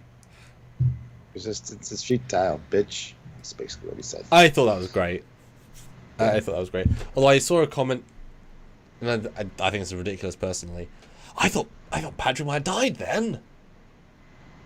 What? Because they had his guns pointed at him. Yeah, because Jack's going to pull the trigger on that, literally. Yeah. So anyway, they leave. And is it just me, or are they moving in unison? I think that was actually a thing they did, because my brain picked up on it, and I feel like they were. Because he's controlling both of them, and they're both... Yes, I think so. There was something which is great. I think that's a wonderful little direction thing. Because he's not thinking about it, he's just doing it, right? Because last time we saw he had to leave his body to do it, and now he's doing it passively. Although Bev know to come here and blah blah blah blah blah. Doesn't matter. Jack, don't do it. Yeah, where are you going? I'm leaving. Okay. Computer, Bye. activate a force field. Authorization, not Jack Crusher. Zzz. Great. He's now locked out because he hasn't got any command codes. And guess what? None of the ensigns have command codes of the damn ship. Damn it, Stuart! It's not hard to stop this guy. Or beam him into this brig. Oh no. Oh. Andy Clinton throws in $20. Oh, okay. As of episode 5, season 3 of Picard was the 9th ranked original streaming program according to Nielsen ratings. I can only imagine the numbers viewing have gone up. Both CBS Paramount finally realized where to go with Star Trek. You would hope so, but unfortunately we still have Alex Kurtzman in charge, who probably gets all those reports and is like, oh, shred. Oh, they like this one. All right, cool. Although you're saying Nielsen, but isn't that TV? This is on a streaming service. So I think Nielsen has ratings for that as well. Okay, I think because Nielsen's are inefficient box-based randomness versus just real ratings. Anyway, it might just be a term too, Nielsen rating, just like for ratings. Yeah. But anyway, Jack, Bev, I'm leaving. Although I find his comment on second watch, you know, I'm gonna go and solve it my way and show her what I really am like. 5 minutes later, I am Borg. It's like duh. Like I like the he senses so strong, but he's a weak little bitch right now, right? I like. Well, he's determined to go and kill her, kill the queen. But it's hollow, which I like. It's like, really, dude? You're gonna walk up to a queen, try and kill her, and she can control your brain? Yeah, no. And then we get the shuttle launch, and yeah, it's the same fucking scene as we're all leaving. Just it where starts the shuttle earlier though, because you actually see the shuttle floor. Well, it doesn't last long enough though. Like it's a weird cutoff point because as soon as the next frame or two, you can see the Intrepid in the distance. The registry's missing. They turned off that. Yeah, I know they did. They still have a name on the front, but you can't read it. Oh, that's great. I mean, I get it. It's a fine shot. Like, it's not a great shot. That's funny. Anyway, and also, I didn't realize it was that easy to turn off the transponder. Like, I'm pretty sure anybody with a higher rank than no rank can... Like, Picard once took remote control of a shuttle. Like, they don't try to manually control it, to tractor beam it, to fire on it. They let it go. Because it's weird to cut to Picard looking in the briefing room. He had to go from his quarters to the briefing room without doing any orders to stop his son from going to a Borg cube or queen. And listen, Jericho, that must be pretty close if the shuttle can get there in a few minutes. Don't talk about distance because fucking Athen Prime, Daystrom Station, and Earth are all like within an hour. Yeah, under an hour of each other, which is ridiculous. I loved it, actually. That's one thing I loved in this. How long till Earth? We will be there in an hour. Yep. It's like, that was great. Some sense of distance. Otherwise, they totally fucked that. I just wonder why... I'm skipping a little bit, we brought it up. I wonder why no one was still chasing them, given that the Changelings still control Starfleet. Well, how are they 1 hour from Earth when we know their ship can be detected by any local ships and star bases and sensor... Like, they're the only ship that you're not controlling. They're the fugitives of the entire damn fleet. Why isn't... You have every single ship near Earth, Sol, 1 hour away. There are faster ships in the fleet at warp, right? It's odd they can just go straight to Earth without anybody stopping them. The Changelings are still there to try and grab you. That was... We kind of forgot about that plot line. And then there's the whole, he got the best of you and the worst of me. And she says, I love this. I gave Wesley space and I lost him. So I watched Jack closer. So close that I couldn't see what was right in front of me. Yeah, that's good. That was nice. The reference to Wesley there. I did like that. So. Yeah. Yeah, no. Like I said, the only thing is the context of why the hell are you just there relaxing. As he has his pockets. Yeah, his hands are in his pockets. Try and save your damn son. Like, this is their fault. Chase that shuttle. Oh, God, Walk on with the tractor beam. I want the tractor beam. Beam him out of there. It's like the Titan's faster. Titan could just follow him at warp and then track him in at warp and then beam him back.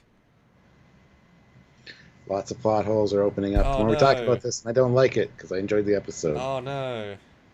Cayman Reed, though, £5. Got to be O'Brien to save the day next week. Fix everyone with the transporter and earn his title as the most important person in Starfleet history.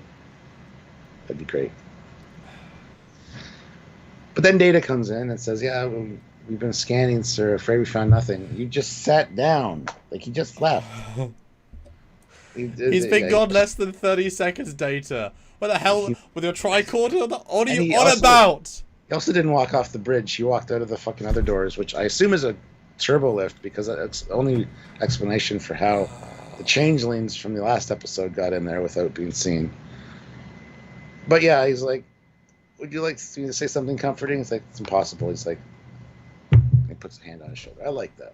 Nice little moment. It's been 30 seconds, Data. You haven't even fucking scanned for them yet. How did your transponder stop working, you idiot? You weren't a console. Are they plot holes or just questions unanswered that No, those are plot holes. With the timing of the Matt, unfortunately, I think they're plot holes. Yeah. The Borg stuff, that's we'll find out. But yeah, this Yes. structurally, you don't have these things 1 second apart. It once you're past the last scene, you forget about it. But when you actually think about them together, it breaks the entire immersion. But once you skip the doesn't make sense. Lovely Brent scene, lovely Data scene, really really nice. I mean, wordlessly wonderful. But then they warp in. This nebula is also minutes away from wherever the hell they were. I mean, Well, Dave throws in £2. Sorry. First time the Borg have used creative thinking. And Brian Donaldson, $10. Now we know why the changelings never used the transporters. no, they did. That's how they beamed their officers on the ship. And who's on deck 14? They use them all the time. But those were also the ones that were undefined, unshaped, as Vatic said. Vatic didn't want to use them. No, the changelings that were in the Starfleet uniforms. They were shapeshifters. They moved. They shifted. Oh, yeah, that's true. Yeah. That's true. Well, there you Sorry, go. there's a whole plot about that. Then they also beamed from the shuttle to the Intrepid. So they lived. SPS Guru 2000, €10. Thank you. Maybe I should say something comforting. I think you'll find that quite impossible. I hope Jack dies quickly. Out of the table. That's fucking great. That's good writing. Oh god. Your son's a goddamn sociopath. Yeah. I love it. But anyway, so Jack warps away 10 minutes away because this is all one day, so it has to be under an hour away. So everything is, I mean, in our sector. Which, in fairness, I am absolutely fine with this cube being next to Earth structurally. That's fine. Yeah. But you know, check the nebula that you can't read anybody in. And he gives a whole lot of oh no. Bit of overacting, I'll be honest. Well, yeah, there's no Borg cube there. He's like, no. It's like, there was readings, and it's a wormhole. No, it's a Transwarp. It's a transwarp corridor. Yeah. I kind of like we didn't see it, because it adds more mystery. I really hope that we get a sense that there's the network. Because it's good, it means that the ship could be from the Delta Quadrant, right? It wasn't here the whole time. It met him. It was monitoring this nebula. I like the confusion here. I like the variability. It's as if, you know, he's a pup that had a programmed place, and there was a sensor beacon that said, "Oh, Jack finally appeared. We were not expecting him in any way, but we're free. We'll just transwarp right in." Hello. Apparently, Vatic failed. Yeah.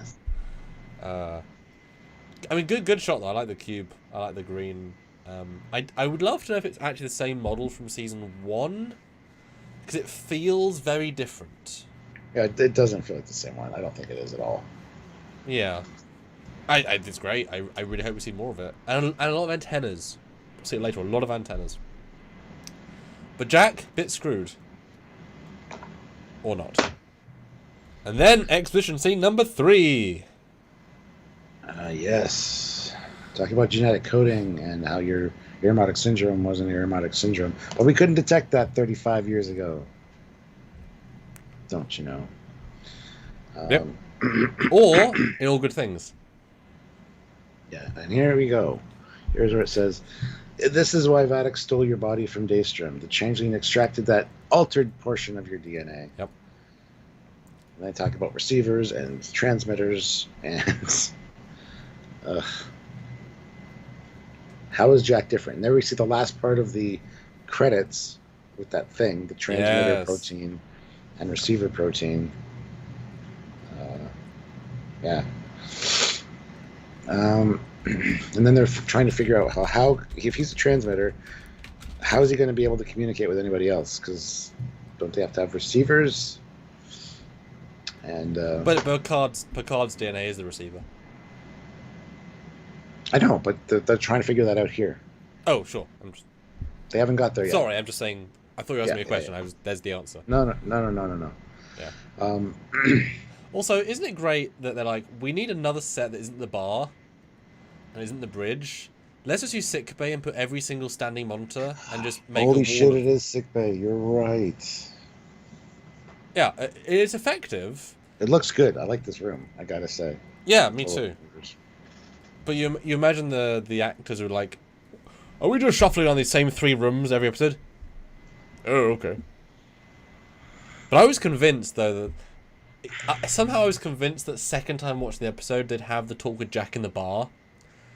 Because like, thankfully not. Because that would have been a weird context. Oh yeah, and Worf's here too because he doesn't say anything much in the episode. Yeah, why is Worf wearing yellow? He's a command officer. He's not, though. He's a captain, but he was never captain of a ship, so he shouldn't be a fucking wearing red. Although he did wear red in DS9. So he was command in DS9. Yeah, well, he wasn't security. He was the commander of the Defiant. Yeah. Because Cisco was DS9, he was Defiant. I mean, I've always liked the idea that captains don't have to be in red. Because it seems odd if you're an engineering captain, you're still doing engineering, surely. Yeah. And like if you're blue for 60 years and then swap to red last minute, this is the precedent setting that you can be a captain and not be in the command division color. You know. Yeah. Like ILO film, €5. Thank you. Many great moments, but many annoying verbal unsubtleties, and that third Star Trek show in a row with the same final premise of controlled ships. Why? Well, as Trek Culture pointed out, we had the Texas class, the Construct, the Borg gene. Three giant sort of AI controlled thingy-mabobbies in the same year. Yeah, a lot of the same sort of storyline. They do talk to each other, like they said. They just steal each other's homework. I don't know if I believe that. They copy each other's work. Oh god, Stuart, 15 more votes, and we'll get 700 votes. Which of course means that while only 385 of you are here, we've had 687 people on this live. Roll through the gates. Yeah. Guys, 12 more votes. I will send this to Terra Matalis of Picard. This is a wonderful thing to send him. So vote right now. And Joshua Dworkin throws in $5. Sam, did you notice something odd with the Enterprise D light maps at the end? The registry seemed to disappear off the saucer right before the jump to warp. Oh, I didn't. That's cool. I noticed other stuff though. Yeah. I've teased a thing, Stuart, that you haven't seen yet. That is yeah. Good. Sean T throws in $5. A lot of unnecessary tidbits here and there, but we got a lot of classic TNG banter and dialogue in this episode that fans all love. Now, what's next? Yeah. Keep voting the poll, guys. 6 more. 6 more. 6 more votes, guys. And Gabriel Canada, $2. Michael Dorn is production value. Yep. Thank you. 100%. And he's great. I mean, there we go. 700 votes. Oh, 700 votes. There you go. Perfect. Super. I'm going to start a new poll after 700 votes, Stuart. Jesus. New poll. I'm going to say 400 if you're here. 373 likes. Let's get to 400 likes. If you haven't hit that like button, hit it now. Actually, I think we could go for 420. That's a good number. You all like it. Also, can you read the results as well while I do a new poll? No, I cannot. Did this episode make you cry with happiness? Yes wins at 76%. No at 14%. And it's just a TV show at 8%. Jersey has sent a PayPal. All right, hold on. Let's see what's going on here. Ajax, no, it's correct. It's just the lens choice. It was the exact same dimensions. We know that. All right, so Jarzia. I think this is you. Anyway, $50. Wow. It's hard to imagine the emotions Patrick and others felt being on the bridge and sitting in those chairs for the first time in 29 years. When Generations wrapped the final day of shooting on the bridge set, they had to feel like they were saying goodbye for the last time to what had been second home to them for the past 7 years. This may not be the same set. It may look different on modern cameras, but stepping onto the bridge had to make them all feel 30 years younger, and it shows in their performance. I can't say what emotions are being felt today. I can't say what emotions they felt being together on that set, but I know what emotions I felt watching it. The excitement and adrenaline rush and pure... Did you write a fucking novel? The excitement, the adrenaline rush, and pure joy of this reunion is something very, very few things can inspire in me anymore. And this scene took me back to that 5-year-old boy watching this favorite show with his favorite characters, embarking on their latest adventure. This season, and especially this scene, has reminded me why I fell in love with Star Trek in the first place. To Terry Metalis. There you go. I don't have a... I'm out of my throat soothing tea. New poll coming. Right, SVS Guru 2000 throws in £20 or €20 as well. The Borg should have left the high-level command officers alive to assimilate them later to get their command codes. The fleet is presumably still controlled by the changelings, and the Borg need to wrest control from them. They made a point of saying that the higher-ups are not necessarily... If you look at the chart of the structure of command that Ro had in her files, the infected ones were people just like the gatekeepers to those people. They made a point of saying that the higher-ups aren't necessarily replaced, like Janeway isn't, but her secretary is that makes all of her appointments, so you can't get by them. So they have kept those people in charge, but all the little subtleties of the people around them making all these decisions to link the fleet and shit and passing things on, it's very insidious the way they've kind of got themselves in there. So, yeah. Dr. Callum Watson, Knight of the 2Ls blog, 2Ls blog, £5. Thank you. Love the episode. My only criticism is that this should have happened 2 weeks ago. Yes, I agree. Yeah, I would love to see 4 episodes of the D. That would have been yep, real nice. Real nice. Yep. The Dark Lord Revan, $5. For the love of God, Starfleet, if you're going to Bluetooth your entire fleet, how about an airplane mode button?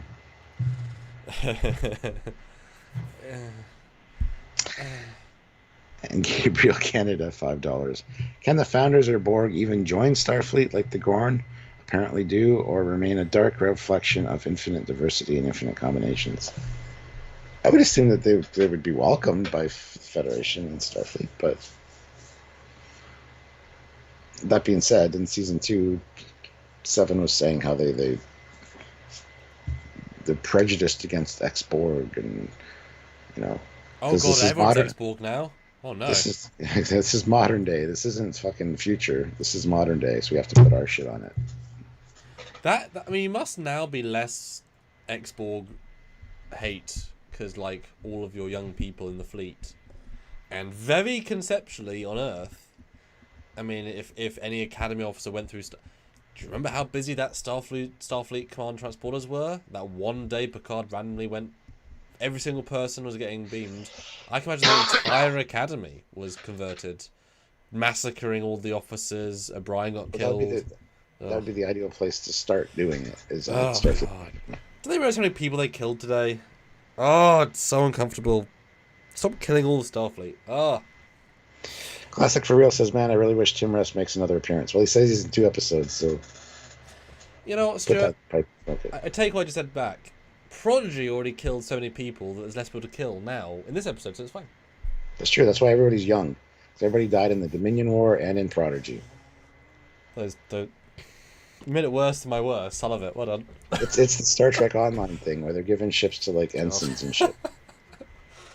Oh my god. Morale Paris comes back. She's now captain of the... Because she's the only one left alive. But anyway, Frontier Day. Everybody, whole fleet, 5 consoles. This is the plan. This is the way. I love Shaw's reaction of going there too. He's like, "Oh, so you want to go to the heart of Starfleet Frontier Day, where everybody's running exercises with our face pinned to their dartboard? All right, cool. It's our only option. Of course it is." Yeah, I get it. Makes sense. Bit sad knowing he's gonna die though, because it's like he has 5 lines left, and this is one of them. Yeah. I wish I had a bit more to do. Then of course there's all the names, but we. Ooh, the Zheng He is there. The USS It is. Yeah. And I do think this transition shot's fantastic. From graphic into... And this is the first time we've ever seen true scale. Because Space Dock is big. And everything feels appropriate. They feel like buzzing bees, but with relatively enough resolution that you can actually capture things.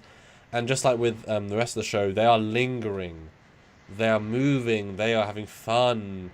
I mean, this is an elaborate shot to do. It's really, really nice. And that's such a nice Space Dock design. That's so pretty.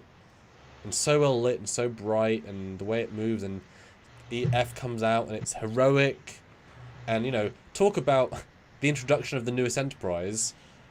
As shots go, that's a great intro to the F. It's also the decommissioning of the F, but that's not the point. Yeah. Really nice. I mean, beautiful. And space fireworks. Cool. Pretty. Lovely. Moorcat 66. What's in $10? Thank you. Superb episode, got me hyped. Didn't like leaving peeps behind and Shaw dying. They could have taken 3 ships instead of 1, the other 2 being better suited for the upcoming showdown. But they already said that's the last functional ship that's not linked. Yes. Either the other ones are linked because they're part of the museum display, or they're non-functional, is what's implied there. And I assume by functional they meant like weapons and shields, but I'm sure they can still fly. Just not be useful once they're there. I'm kind of upset that they're not there for Frontier Day, like on parade, essentially. Like the old ships, bring them out, you know? Yeah. Everything else is there. Yeah. And Rampant Fury 925 throws in 550. Thank you. I get a sneaking suspicion that Admiral Janeway is going to show up out of nowhere with your crew and save the day. No. Guys, let go of that. You're not going to see Janeway. I'm sorry. I mean, she's in Prodigy. It would thematically make sense, but I think Tuvok is the allegory of Voyager coming to save the day, which is good. Or be the opposite and going to kill people. Ray Ricks, though, 2 pounds. Haven't killed Naomi Wildman yet. That's next week. We don't know that yet. She could be on the Intrepid. So I said that's next week. So we cut to the legendary Enterprise F bridge, the flagship of the Federation. Look at her fucking desk chair. This is the Enterprise F's captain's chair. It's a fucking pulled out of the writer's room. I never noticed it, because why would I? That is the lowest budget chair they could possibly have done. It's so sad. It's oh, and she's on a box, isn't she? They've raised her in a little box. Yes, they have. Yeah. And sorry, YouTube Slave says, Captain Foley, why all the name dropping if she won't appear? Because she won't appear. But they want you to remember that Janeway exists and is important. I don't think you're going to see her, guys. I'm sorry. Exactly. I'm sorry. I would love to see her. Don't get me wrong. I want to see her in the last episode. I'm saying that now on the record. We won't, though, because they're not going to do that. They've referenced Kessler, the daughter, whatever her name is. They've referenced those things. I mean, yeah, makes sense. But anyway, really, just do it on a damn green screen. Would it look better? I mean, it looks fine once you ignore the chair. Now, I will ask the question, Stuart. Did you actually recognise her? Would you have known it was her? I then said it. No. But hearing her talk, still recognize the voice. Oh, I mean, what do you think, though? Shelby hadn't said that. It's Shelby! Who I do not believe is actually captain of the F. I think she's just there to be ceremonial. Oh, yeah, she wasn't. She wasn't. They say that. Yeah. She's just commanding it for this. I thought... The thought that went through my mind is, wow, that's ironic. And literally, like 30 seconds later, Picard said the same thing. So I thought it was great getting her back, though. Yeah. Yeah, and she does a good job. I buy her speech. I don't recognize her, really, because she had a very distinct haircut in her one appearance.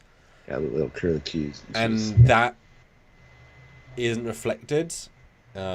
She looks like everyone's grandma, honestly. I also met her, like, after COVID at a convention. I had her sign some custom prints, and she looked more like herself than this. They really cut her hair damn short. So does Brett, though. Brett looks more like himself in interviews than he does as Data in the show. Brent, not Brett. Whatever, Brent. I thought Brett, our guy. I was like, Brett? No. So I would not have recognised her like, you still frame it, but I wish they'd done a hair that, well, I did the same hair from 40 years ago, fine, but I think someone said, like, she's aged much worse than, like, the main cast, because she was a younger actor, you'd think, than, like, Gates in TNG, and she looks significantly older. I mean, everyone ages differently, obviously, but she looks, I think, significantly older than the other team do. But, as someone else pointed out, she was a lieutenant commander in Best of Both Worlds, and now she's a, 5-star admiral. So she beat Riker's career, she beat Tuvok's career, she beat everyone's career. Yeah. She was on the fast track. It was said in the episode. I love it. She's determined. I love it. Yeah. Oh my god, if this had been Clancy, fucking C from season 1, she looks like Clancy, let's be honest. Similar. I accidentally said Clancy when we did from the review yesterday. That's right. You had to correct me. Imagine she says, "You sheer fucking beautiful man," if she's alive in the next episode. Gabriel Canada, $2. Borgacy last season, so we could get that. Get Borgacy last season, so we could get the D. Okay. Borgacy. Sure. The Dark Lord Revan throws in $10. Picard will ride the mighty Mythosaur to save Jack. And wait, wrong show. Can we talk about how Harry Kim is last ensign left because of his age? No. But he's captain by now. SPS Guru 2000 throws in €5. Thank you. Shelby sat on that chair as if some Taliban held a Kalashnikov or a Kalashnikov to her head off screen. Or she was afraid of falling out of it. Yeah, she was like, "Oh, this is the fleet." Yeah, it looks a little awkward. That's because it was an office chair and would roll around and squeak if she moved. So they're like, "Sit still." And also, some point out she was in lower decks as a captain, so we now have 2 points of her career. Yeah, she was at the party. Cool down. Anyway, beautiful CG shot, and then I love the hard cut from the wonderful colour of Batacube. I love that edit. It's a really nice edit. I love the fact that we get this, like, it looks like there's a cube in the frame, like, and then you see there's more cube going on because we've zoomed in, and it just feels big, and obviously, you know, antennas. Cubes don't have antennas. Or cubes, yeah. It's new. It's antennas. And then we get, I think, a rather nice set. It's a random corridor with green lights out of focus by like it 10 billion% more than season 1's. Just, I'm sorry guys, there was such bad set design. I'm really sorry. I'm so sorry. I ranted hard, but this feels like a Borg cube. Feels like a Borg ship. A lower budget one, but a Borg cube. More like TNG ones. Yeah, because I can see alcoves. It's a wall of alcoves. Now you brighten up and pause. I love the fact that on the ceiling they've got the exact same nodes as TNG. Like 3 things: pipes, alcove, TNG top things. Borg ship, done. That's all you need. And it's great. Although I'm wondering, why didn't the Queen beam him in? Why was Jack beaming in? Why was the Borg shields not up? Why didn't the Borg ship can beam the ship into its bay, beam Jack into... Why did he beam in? Don't know. I don't know.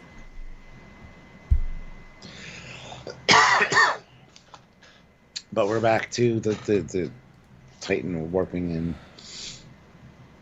Yes. And yes, the newest advancement. Look at our newest advancement. Fleet formation. because we've never once been able to figure out how to fly our ships in fucking formation before. That's the stupidest fucking thing I've ever heard. I'm so sorry. And read her speech, because there's a second part I think is ridiculous too. A quarter millennium after the NX-01 took this first vital step, we gather on Frontier Day to take another as we demonstrate our newest advancement, fleet formation. Yes.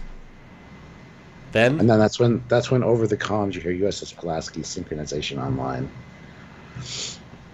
Lol, there's a Defiant moving sideways. And then she says, yes, a synchronistic technology that allows every ship in Starfleet to operate as one. An impenetrable armada. Unity and defense. The ultimate safeguard in case the unthinkable fleet-wide incapacitation.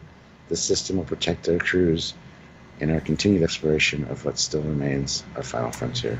Yeah. So, go back a little bit. Read that last little thing again. Read the bullshit thing again.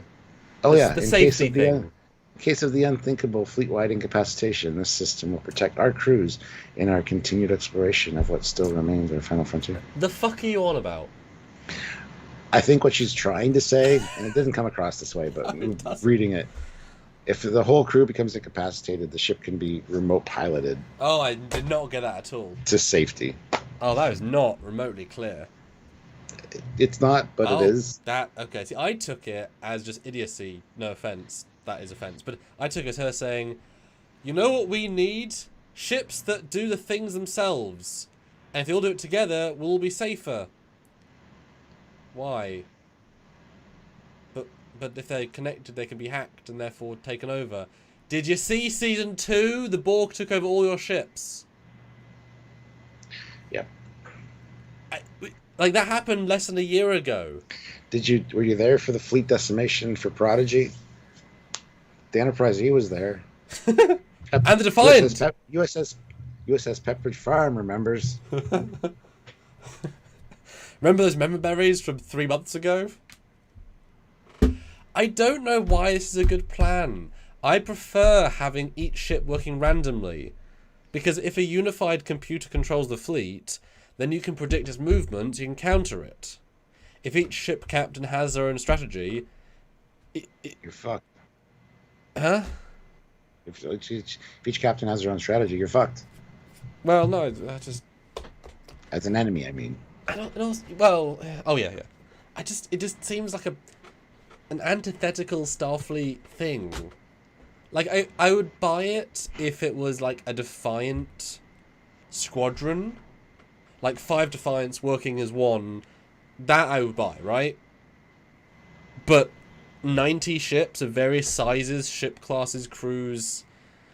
Why do they all need to fly? It's also like this, they can get shot easier. You want the randomization, you want the flow. They're going... Speaking of, later, when they're attacking space dock, yeah, they appear to be like in circles with like little... I know! It looks like Borg text. I know! I wonder if it says something like, fuck you, in Borg or something. This is Philocutus. What? Yeah. It's very strange. Very strange. It's a weird crux for your story. I don't buy it initially. And this was the irony of her endorsing something so Borg-like. Happy Frontier Day, everyone! Individuality is bad. Let your ship fly it. Yeah, and also, like, the captains, like, the pilots, the things that are the good things. Like, you bring a genius pilot. A computer is not going to be able to fly your ship as well as your genius pilot who knows the ship. That's why you have a crew. Are they also firing torpedoes? I mean, is it a case of, yes, we can activate unified fleet. I'm going for a coffee. But we're in a space battle. Yeah, I know, but the M12 has got it. We're fine. Yeah.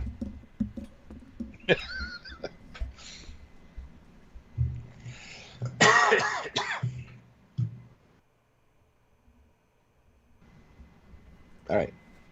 Did we save the day yet? Oh no, we didn't, because it's a stupid plan. Well, Chris Field. Coffee's oh, glad you $5. coffee. The way they shot the DNF angles, I thought they were going to hit the bottom of the space dock doors as they exited. Nah. Balthaleon puts in £5. The only credits teaser yet to happen is the shot of the hero ship in blue at space dock surrounded by the rest of the Borg fleet in red. Oh, missed that. Gabriel Canada, $2. Yes, classic. It's been a BSG reboot all along, so silly all. Well, yeah, maybe. And Matt Boardman, $10. This was a plan by the changelings who had infiltrated the upper ranks and made it possible for what's happening here, not something that some human would support. Yeah, but it had to get the approval of all the heads of Starfleet, which, as we've already established, are not all changelings. So yes, they're making little things throughout they're working their things, whatever, passing stuff on to admirals, but this was still approved and made a thing. Changelings or not, that doesn't make any goddamn sense. Like, of course, yeah, the changelings are doing it, but there's so many people in the Federation Council, there's so many people at the Starfleet Command. There isn't enough. Geordi was on its third memo to say no to this shit. There isn't enough changelings to take over everybody. So everybody. If you control the flow of information, you can make sure the right handers know what the left hand's doing. I get that to some extent, but to have this rolled out on Frontier Day as a finished thing, it's also doesn't work. Because Shelby sells it so genuinely, right? Is she? I think so. I think she's like, this is the plan, which implies that she's been won over by it, and she's the person that would be the least won over by it. So if she's able to sell it, then I think, but yeah, changelings. But also, how long has the plan been taking part? They couldn't do the transporter thing till super recently, and that's very important. I don't know. Well, Kyrian Spores throws in £5. Thank you. Janeway is not in season 3. All over Starfleet's stupidity. And Mr. Steffred throws in $2. Says, I thought I heard the last episode would be 75 minutes. Nope, he said 60 like an hour ago. Yeah. Oh, is the Stargazer that? I don't actually remember seeing a. I could go check. I don't remember seeing any Sagan. Well, there's some screenshots coming up, more of the fleet. Yeah. So. I'm glad to see some Akiras have showed up. And lots of Lunas, which I was happy about. And there are Defiants. There's actually Defiants leading each sub-pack. There's like a 4-batch, which I liked. Are they... Oh. Yeah, okay. Never mind. Yeah. I do wish, though... I understand it's new ships only, but come on, if it's the entire fleet, throw us an Excelsior.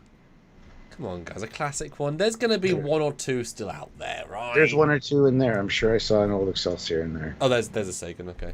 Because there's Akira's. I just don't like all of the old. Like, definitely some Galaxies should have been in the fleet. I get you might think it's a D, but you're not going to think it's a D. Like, you're not. There was some Ross class. Ross class? Which one's Ross class? Oh, There's a modified Galaxy class. Yeah.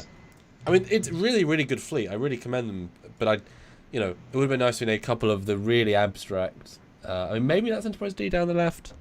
And yes, we know there are lots of render errors. This many ships, it's fine. Stuff happens, right? Sky Coasterman puts in $5. You. Shelby is a fracking Cylon. But yeah, I love the call out for her, the silliness of it being her. That's beautiful, perfect, wonderful. I was thinking that in my head right beforehand. So yeah, it's the biggest lantern, the biggest hanging. But also, if you're gonna bring her in, you need to caveat it. Box an hour away. Cool. Back to the Borg cube. And we do get alcove. Looks great. We get the same literally what's the same corridor again, which I found amusing. Well, they all look the same. I know. It's just this Borg cube looks like shit too. There's shit strewn everywhere. Yes, I can't wait to know what happened to this. That's so exciting because yeah. Even the queen is not asymmetrical. Like No. the one side's like bigger. Well, so the first time we see the giant room space, the thing I mean it's presumably like the Elio set or I would kind of assume it's probably the market set from Metalis 4. They've just yeah. But this is a freaking balls to the wall destroyed cube situation, right? They've had 30 years since the biovirus to fix up cubes. Really fascinated to learn why this thing is in such obscene disrepair. And there are still some drones in the alcove, which I loved seeing. But this thing is trash. I love it. That's a story right there. Which I wasn't expecting. I was expecting a proper situation. So to reveal the Queen, who is not looking good, kind of looks like a biker wearing a biker jacket. Like, it's very leathery. But yeah, she looks bad, and I love it. It's tangibly, there's something screwy, especially as it could have been Annie from season 2. Would have been weird, but fine. Could have been. As in, not literally the same Queen, but the same actor. They have the costume, they have the makeup. You could have done it, right? So we know she passed away, guys. So, but that was well after they filmed this, and they filmed this back to back. So they could have made it work just fine. So the fact that it's not, I mean, there's either not showing her face is purely budget, or like you said, a CG half destroyed face could be really, really fun. The amalgam of leftover pieces. I'm Queen is a changeling. That's interesting. But she speaks in his mind, though. Takes that web. I'm really interested to see. Yeah, more Geiger. HR Geiger, yeah, for sure. Yeah. The Dark Lord Revan, $5. Probably some Cali classes and other lower deck ships still out there. Starfleet just completely forgot about them for Frontier Day.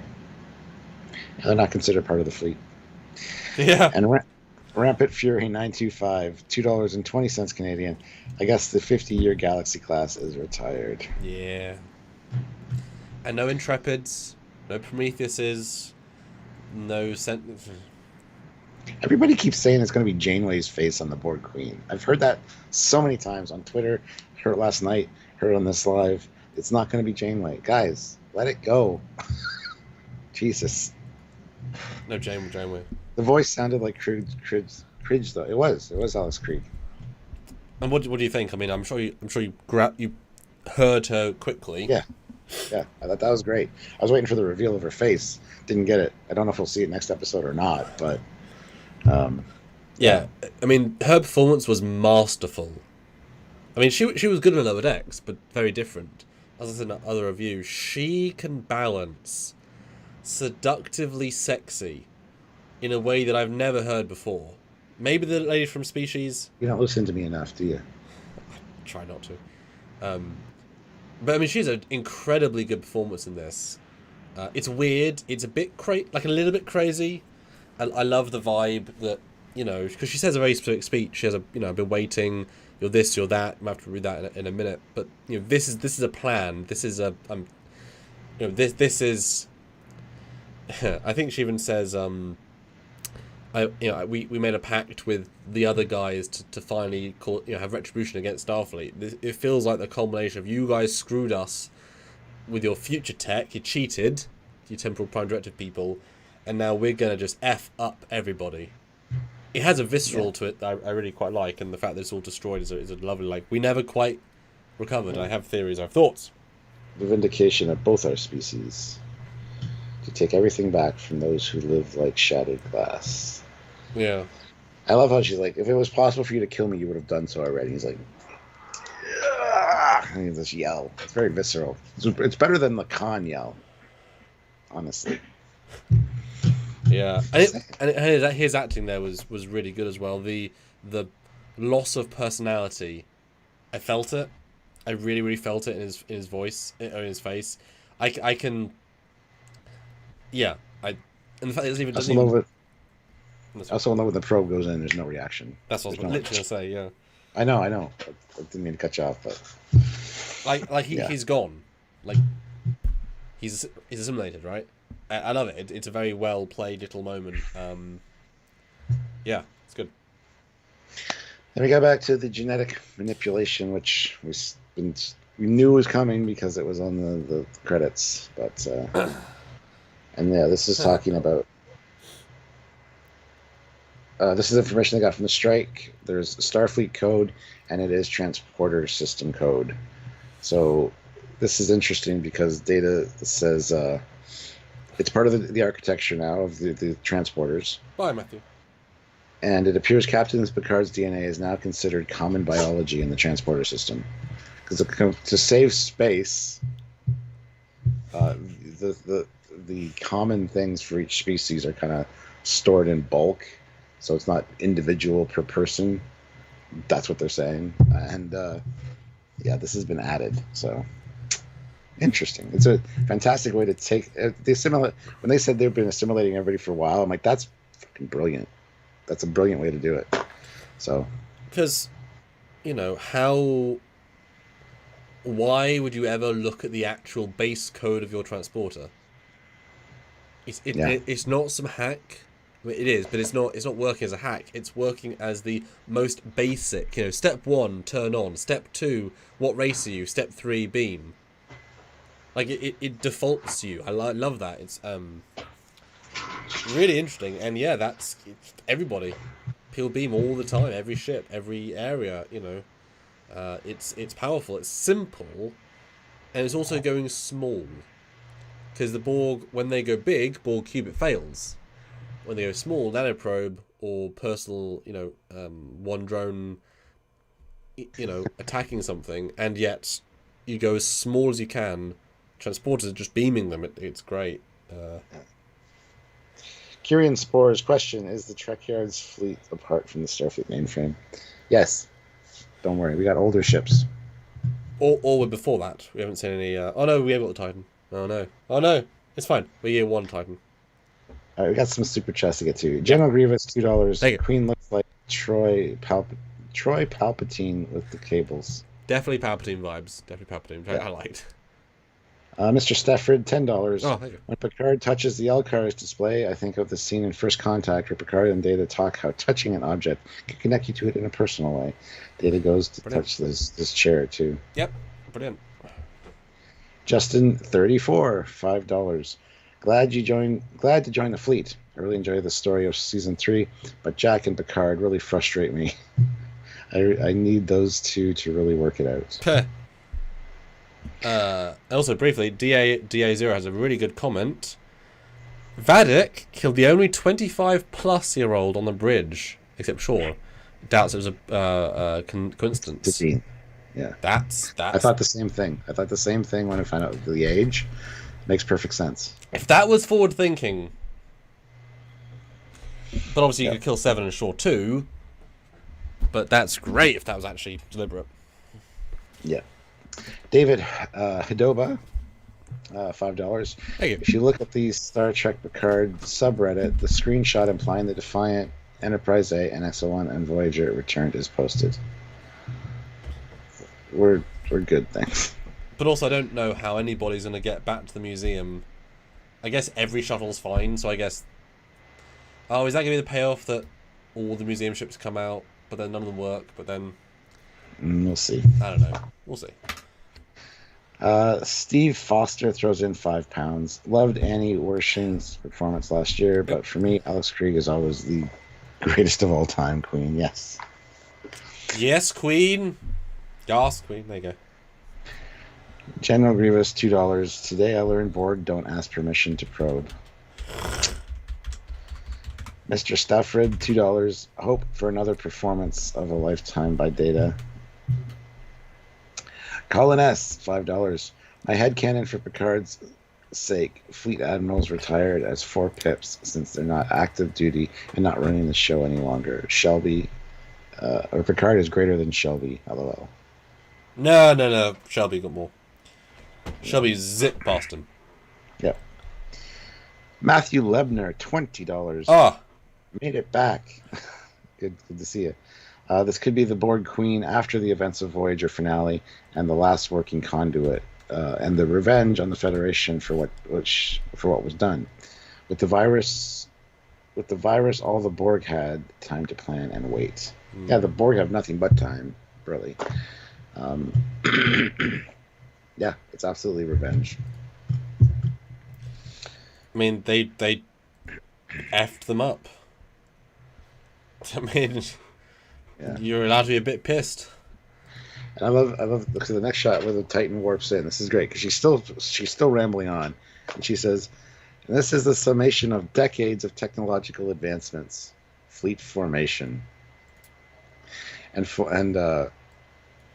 Riker says, "Looks more like a firing squad," which is great. And then fleet formation mode gets activated. I don't know why they didn't turn off the thing that connects them. I don't know why they didn't. They didn't think of it. They had an hour plus. I know they did. Or why didn't they use a shuttle to warp in because it's immune and hail people? Why didn't they? It just. Why didn't they cloak? Not that it would have mattered because it would have been sensed and taken over. But it's from this point for the next 10 minutes. It feels like we need to screw over the Titan to get to the D. That's all this is. There's a this crew is so smart and they play this so dumb. Geordi has no plan. But if there's no plan, Worf has no plan. He's tactically minded. He accepts we'll just warp in and wing it. We've got an hour. I need blood wine. Right, okay, Worf, good job. So the crew definitely feels real sure. He's like, no, seriously, Picard, what's the plan? We're gonna wing it. No, we've got 37 minutes left. Coffee! Like, whatever, right? They don't... Well, they're still fucking winging it at the end. We got the Enterprise D, this outgunned, outclassed ship. Let's set a course for Earth, is what he says. So they're warping into this. They're not looking for Jack, which I thought they should do. They're actually set a course for Earth. So they're going to warp into this fleet that is controlled and in a Galaxy class. Which is, Galaxy classes are great, but this is outdated technology at this point. So any ship in the fleet can kill them. Any. Yep. Any. The Akiras are refitted to modern standards. Anything can wipe the floor with them. So I just find it very incompetent. And also, guys, why, when fleet mode is activated, why is it red? This is the evil. No, like construct. This is the deliberate strategy. This isn't a red alert situation. This is a deliberate, automated, part of the plan. Don't broken visualize, guys. It's not red. It's deliberate. Jarzia 550. When Picard tells Data to set a direct course for Earth at maximum warp, I felt like a callback to when he said the same thing to Lieutenant Hawk in First Contact. Yeah, me too. Yeah.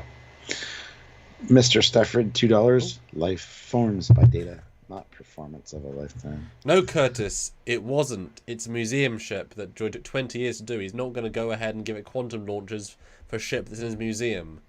No. It's not. If it fires quantums next episode, I'm going to be extremely disappointed because it definitely shouldn't be. Well, also Riker has these old shields. I mean, yeah. The whole point is that it can't do anything against modern ships. That's the fun part. Cores hasn't been upgraded. Justin 34, $2. What if Narissa from season 1 is the queen? Well, she'd fall into a ball cute. Fall into a pit, yeah. Like Palpatine.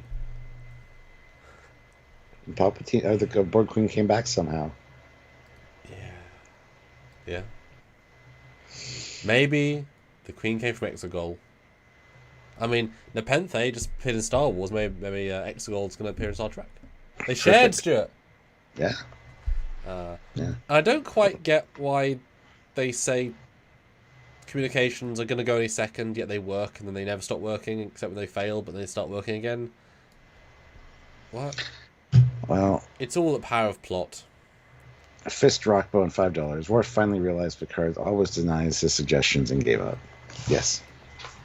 I do think this bit is the weakest part of the episode in general because it's just too fragmented. They need to get to the D. That's all this stuff serves. There's a certain, it's not the best. Again, structurally, although I absolutely adore the inside the cube thing. That's great. That's really cube-like. I love the wide angle and it's very, that's great. I love that he just interrupts Shelby. and says, "We got a problem." And then there's a power spike, and there's just this huge thing. Yeah, That's great. and I love it. And Affects 7 because she's still got implants, so I like that as well. I thought I, that would I don't know why it wouldn't control her though, given that she actually has the tech still. because Like they're all, on a different frequency. like I guess. And why Right. the ship's now got Borg code flaring? The signals to affect people. Because the changelings put in a code that this would happen. Okay. Couldn't they do that earlier then and take all the ships this way? Why do you control the people if you can control the ships? You could just turn off air and kill the entire cruise. Rampant Fury 925 fits $2.20 Canadian. Thank you. They nailed the recreation of the Dees Bridge, in my opinion. Oh, we have a comparison video coming out this weekend. We'll get there. SPS Guru 2000 throws in €5. Thank you. Is it written down somewhere that quantum torpedoes need their own launcher, or is it or are they drop-in replacements for photons? Quantum launchers can launch photons and quantums. Photon launchers cannot launch quantums, just photons. Quantums are bigger than photons. So, different tube. We've seen dedicated launchers. Yeah, they're just bigger. Not a lot bigger, but I mean bigger.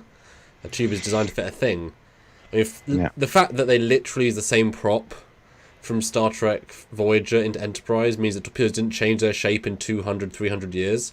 And then quantums did. So, yeah. General Grievous, $2. Jack and Sydney are the dyads to restore the Queen. Oh. It's a Palpatine joke, Stuart. Yep, I know. Alright, I really need to pee because I've had 3 full glasses of drink. We'll go. Yep. I'll be watching you.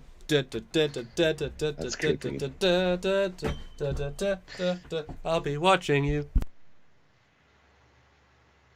401 people here. 440 likes. Let's try to get to 450. Another 10 likes if possible.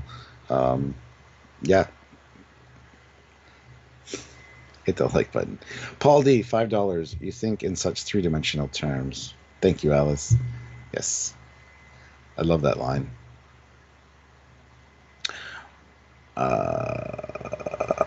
Or photonic torpedoes from NX-01. Well, that's the thing, right?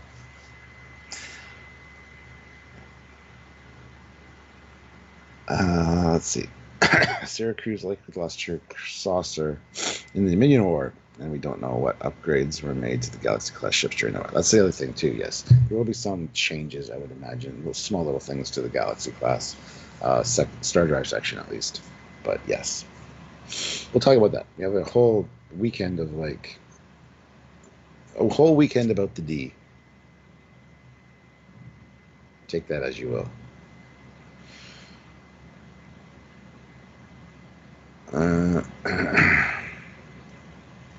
But yeah, guys, we hit 459 likes. That's awesome. If anybody hasn't hit the like button, now's the chance.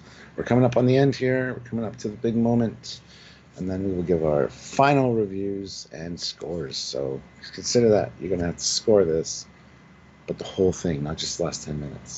Okay? It's important. So my throat is really killing me, and I have such a massive headache. It's not even funny. I can't even see straight. So hopefully I'm doing okay. Stuart, Foley, will we see the Battle Bridge next week? No, you absolutely will not see the Battle Bridge. Not going to spend the money to build that as well. I'm sorry. You're very. I even speculated. Do you think they made the ready room so he could have a conversation in his ready room? I don't think so. I don't think they spent that much to recreate that set as well. I just wish we had seen it for more than. I wish this would have been like episode 6, episode 7 that we got the Enterprise D back, so we could have more time on it, because really the last couple of minutes of this episode and then however much time we get on the next episode is not enough. Let's be fair. Albert, give us the D, Captain. Yes, sir. D incoming this weekend.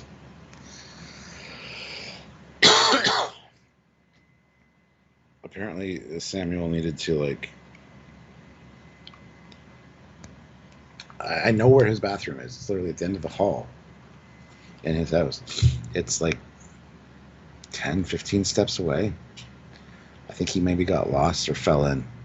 We should be concerned for him. We'll know if he's wet if he comes back, if he fell in, because it's quite awful. I should go take a break. I have a headache. I'm sick. I should take a break as well. Charlotte Hammond, $20. Pulaski would have gotten it right the first time. Ooh. Ooh. Pulaski also wouldn't be transporting. She doesn't like to transport. So. Let's just sit here and stare at him judgingly, okay? Because it took way too long.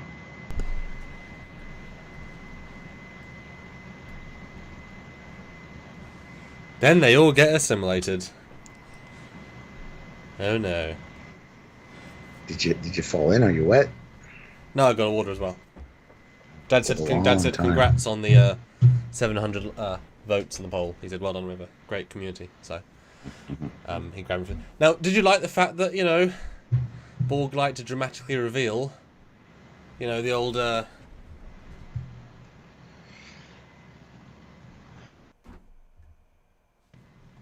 their reveals, don't they? We haven't got there quite yet. Okay.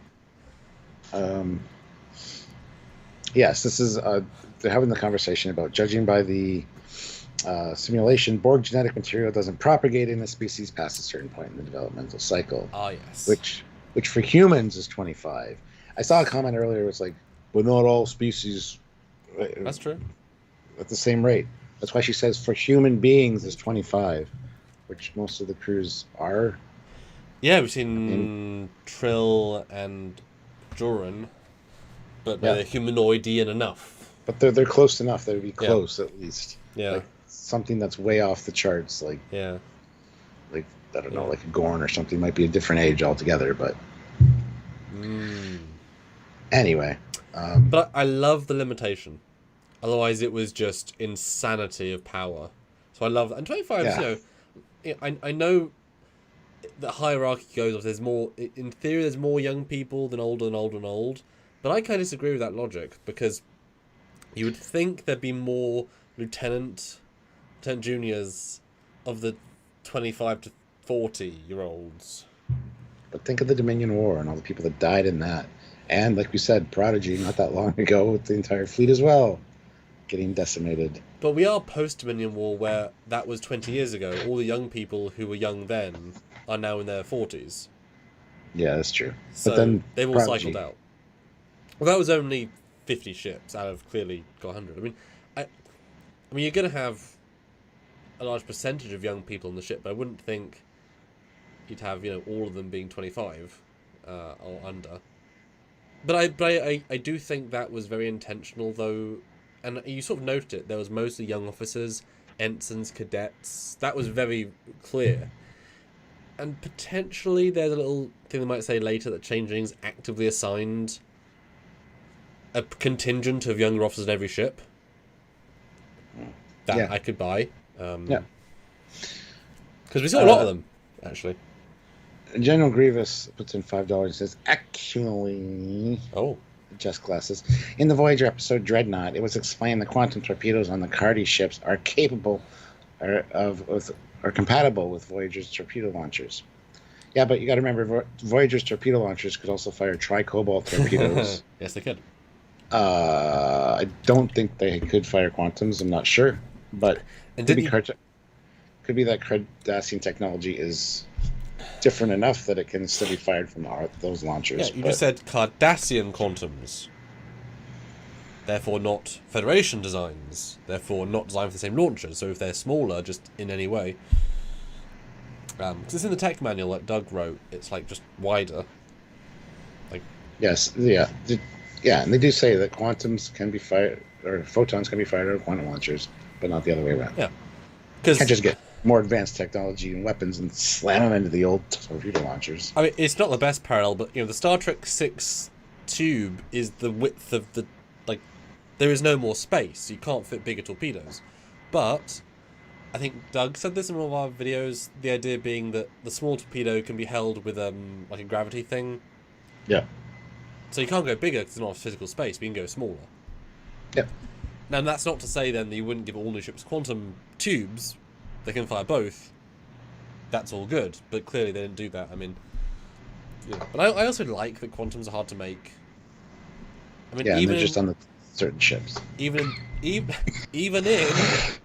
the bloody 31st century, they still use photons primarily, which was a thing that we noted and was confused about. Yeah. SPS Guru 2000 throws in €10. Thank you. You guys are amazing. If the Borg and Changelings made that plan, implemented it, but then forgot that people don't graduate the academy until they're 26. That would have been hilarious. Oh, goodness. Yeah. Anyway, yes, here we get the orders issued and just ignoring, and then the slow, like, their face, like, I don't understand that, but whatever. Yeah. And it's too similar to how I remember the Season 2 Borg temporary simulated guys look. It's the same sort of visual. I didn't need it, you know. Well, I should read the new poll. I didn't do that yet. Which is the last episode of this season? Or which is the best episode of this season? Did I say the last episode? Because that would be the last episode. That was a Freudian slip, Stuart. You were. It was. You were throwing out the answer with the question. My brain is also fucking mush right now because I'm really sick and my head is really killing me. So it's amazing I can even talk. We're doing very well, guys, because I'm not feeling well either. Yeah. Which is the best episode of this season? Enterprise. Episode 9, the D is back. Episode 6, Connie Voyager are back. Episode 1, Picard and Riker team. And episode 8, Data returns. And with 406 votes, it's not even close. Yeah.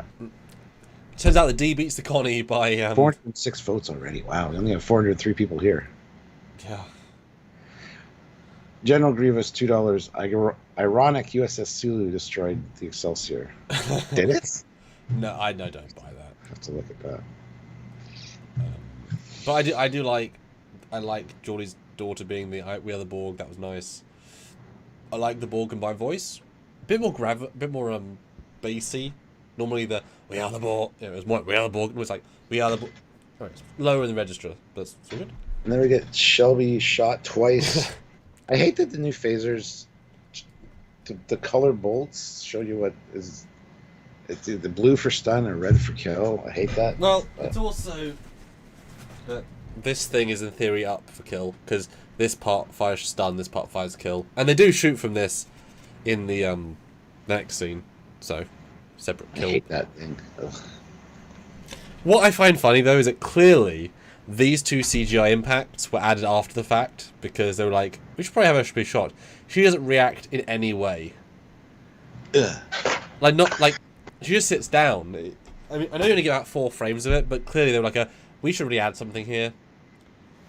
I think so, yeah. Because it's not... Because it would make more sense, I think, if they didn't murder her. Because it's just like, that's good enough, right? And also, could you not assimilate everybody? Why isn't the Queen transwarping in with one drone on every ship and just going and going... Go assimilate the bigger people. You want their experience. Great, you've got a set of baby zombies. Grab the knowledge. Eliminate all the unassimilated is what it says. I know, murder. How are you going to eliminate them? You don't have tubules. You don't have nanoprobes. There's no way that they can actually assimilate anybody else. They need to kill everybody That's else. what I'm saying. But I'm saying now you know the plan started. Bring a transwarper ship in. Like you've got drones. I mean, this is a plan they've had for months or years. You would have drones ready to go. You'd think. Yeah. Or hyperspace with nanoprobes in. Like, I'm sure that'd work too. General Grievous, $2. Screen cap, you'll see Sulu's closest to the Excelsior. Yes, we're going to get there. But that's coming up. We have all the screen caps. Don't you worry. Oh my god, the Romulan War is here. That's a dramatic war. How have you survived? He says, hard time believing this is the entire Federation fleet. What about the borders? Are they all unguarded now? Most likely this is the home guard fleet, the core Federation sectors, not the frontier. That's what I've said, yes. And, you know, no Intrepids, no Prometheuses, no Centaurs, no Sabres, no Norways, no... And they have those ships from Season 2. They had a Nova and a Norway and a... etc. And we're only 4 likes away from 500, guys. So 4 people hit that like button that haven't. Excellent. So appreciate that. All right, so 709 takes out a Borg, and then Shaw's like, stun only people, go, go, go. I love that he included that line. Try not to murder everybody on my ship. And once again, I was wondering, how are there so many bonus security officers that weren't massacred by... With phasers, like, ready to go. Yeah, because Vadek took over... You had a plan to take Vadek. We assumed you had nobody on the ship. You had a full security team. Why were they not protecting the bridge? Because we saw the entire bridge staff. There's only like 5 changelings on the ship, 10 changelings. Why weren't these people all security phaser rifles shooting up the changelings? I find it actually unbelievable that there would be 10 security officers ready to go. The crew got massacred. Security officers are trained. They could have taken out changelings. This felt super disingenuous. Like, we're going to ignore all the last episodes. And also, how are they missing Shaw? He's moving backwards. Slowly, relatively speaking. Like, you're not... You know where he's going. Just shoot at the doorway. There's no surprise here. It's to go through a doorway. Like I said, this middle bit, this bit is the weakest part of the episode for sure, because it factors in all the logic holes. Like, whatever. Who the hell are these people with the fucking? Why is there? Who are these random people with phaser rifles? Why are these essential Why is that cadet an essential skeleton crew officer? Why was he left over from the Intrepid when they didn't go? Why is he there? Who are these people? SVS Giro 2000, €5, or kill all the lower ranks and put the higher ones in the brig until you can replicate nanoprobes. There you go. Just transwarp pin and... Taylor T, $20. Just stopping in to say thanks for the stream. Can't wait to go back and watch it when I have time. Super excited to see all the comparison videos you guys have coming out in the next few days. Cheers. Yes. And yes, why is there wide beam? Every one of those rifles can wide beam. Don't even start. I would love to see phasers being fired. They would miss so much less. Yeah. I love this talk in the turbolift, though. Why aren't we assimilated? Well, no offense, but judging by all the gray hair, I think the process must have skipped a generation. That's great. Anyway, don't stop on deck 4, because deck 4 is absolute hell. So we're going to keep going. Why are they going to deck 4? Deck 11 now. I don't know why they're going deck 4. No idea. And why can't trained officers be able to shoot drones who ensure they don't think as well as people? And why has everyone got a phaser? Just predisposed to a phaser? I get from the Vadek attack, but how are there this many people?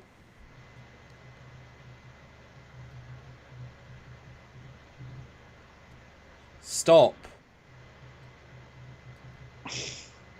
And also, how has he been shot and not be killed? It's through the shoulder. Charlotte Hammond, $2. If Borg assimilated changelings, way easier to win. Yeah. Oh, the Hikaru Sulu kills itself. Yeah, General Grievous, $2. Are Dal, Gwen, Pog, Zero, etc. now Borgified? I mean, it's very... No, they're all over 25. They would probably be over the age, yeah. That was like 15 years ago. Yeah. Ray Rivera, member for 4 months at the rank of ensign, says, aren't Defiant and Voyager more suitable to fight Borg? I mean... Well, they're not going to fight the Borg, per se, and also they weren't tech active. They're also linked. They're also linked to the... It could be that's why they didn't take the Defiant or Voyager. Don't know. No, I just imagine, you'd need quantums, you'd need, yeah. Lesser Logic says, I so appreciate the knowledge in this chat. Real Trek fans. Yes, we pride ourselves on our community and having some good people, so... Yes. If we don't have the answer to something, somebody out there always does to help us out, so... And what's great, though, is that most of the stuff is purely on a pause. Discuss. Almost none of this keep, the flow... It's at such a good pace. Most people just watch it and love it, as we did. But we're really thinking about it, which of course all Trek is. For us anyway, so it gets the same wonderful treatment. So these sort of things, yeah. And Sky Coasterman, $5. Thank you, Terry Metalis, for having the D warp out the way it always did. Not that hyperdrive-looking Star Wars warp out. Well, we haven't seen that yet. Yeah. It always warps out. I mean, they've all warped out roughly the same way. Curtis asked $2. Data died, but was promoted. No Commander's pips. There you go. Yes. All right. So yeah, the Excelsior manages to retake their bridge, but as a result, the rest of the fleet pushes their ship out front, and then destroys it. This is so harsh. Obviously. Boy. Yes. That's but also it does show you that there's such a broad spectrum of what's going to happen. As I said to you in another review, it feels as if, based on the evidence, that every crew is getting massacred and therefore all of the officers are being murdered. In reality, every single crew is here to celebrate Frontier Day, a day of peace and testing new tech. No one is going to have a phaser on them, passively. Yeah. The Titan crew do, because they fought Vatic today. Right? Like, hours ago. Pretty much. So, like, actually, in fact, most officers are going to be strangling people when they could hand-to-hand fight, presumably. Yes, the Borg will then go and grab weapons from the armory, but that's a stepped process. So it isn't necessarily an innate, like, everyone's got a phaser, because no, of course they haven't. Especially as these phasers need a holster. No one has a holster on them. They're not pulling them out of their rectum. Except that one time Picard did, because he did. But anyway, yeah, Sulu does shoot the Excelsior. That's sad. That was a choice they made. Frisk1 puts in $2. Will Geordie's Borg come to the rescue? No. Will Girardi's Borg? No. Never again. Oh, the Venture's there. Oh, that's interesting. Is that the... Oh, that must be this... Oh, wow, there's the same Venture. There is a Galaxy class. Ooh. Ooh, okay. You guys get me thinking, love. Thank you, Charlotte. That's our plan. That's our plan. Get you thinking.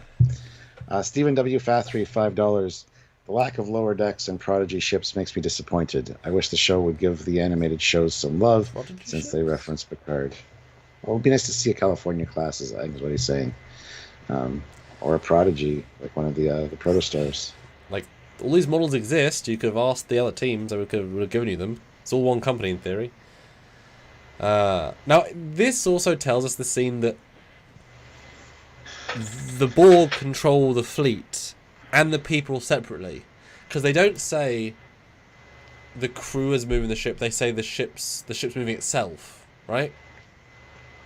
So is the whole thing controlled, or is it that somebody got to engineering and moved stuff and blah blah blah? Oh, the ship's controlled. It's the whole point of this whole fleet formation thing. So it's the ships and the people are all assimilated ostensibly. Yes. So it doesn't matter if you deassimilate the people, the ships are still being controlled. So it's actually both steps you have to do. Yes, you gotta get. Jesus Christ, that's bad. But anyway, then you get the shot of the fleet heading towards space dock to destroy it, and it looks like they're making up symbols, and they're different symbols as well. And these are long shots of damn. The render time on this, guys, I would hate this sequence too. Also, maintenance shuttle on deck whatever, which happens to be just in the shuttle bay. What's a maintenance deck shuttle if it's on the shuttle bay floor? That's not what you just said, Shaw. It's not a sub shuttle bay, it's the main shuttle bay. In which case you say, computer, main shuttle bay. What are you on about? I think the main shuttle bay may have been on deck 4. It's when they were going to originally. I don't know what's going on. Because there's 3 shuttle decks. There's 3 shuttle bays on this ship, apparently. With only one door, yeah. Oh no, Terry said there's 3 inside the bay. But No, Doug's callouts have 2 on the front, like, on the top, that, like, drop down and launch. And then the back one is 3. Damn. Yeah. Okay, look at the callouts, the orthos for the ship. Oh, goodness. But yes. Oh, and also, stupid move number 3. Picard, to anyone who can hear me, including all the Borg officers who are on the ship who can hear and understand, we're heading towards this place. Picard, you just told everybody. Oh yes, that's true. Everybody heard. It's also on an open comms, which means they also have access to the comms. And also, why don't they deactivate comms? Again. I know they only have a minute before the Borg arrive, but it's like, guys, why don't the Borg just beam in? You have sight-to-sight beaming on the Titan.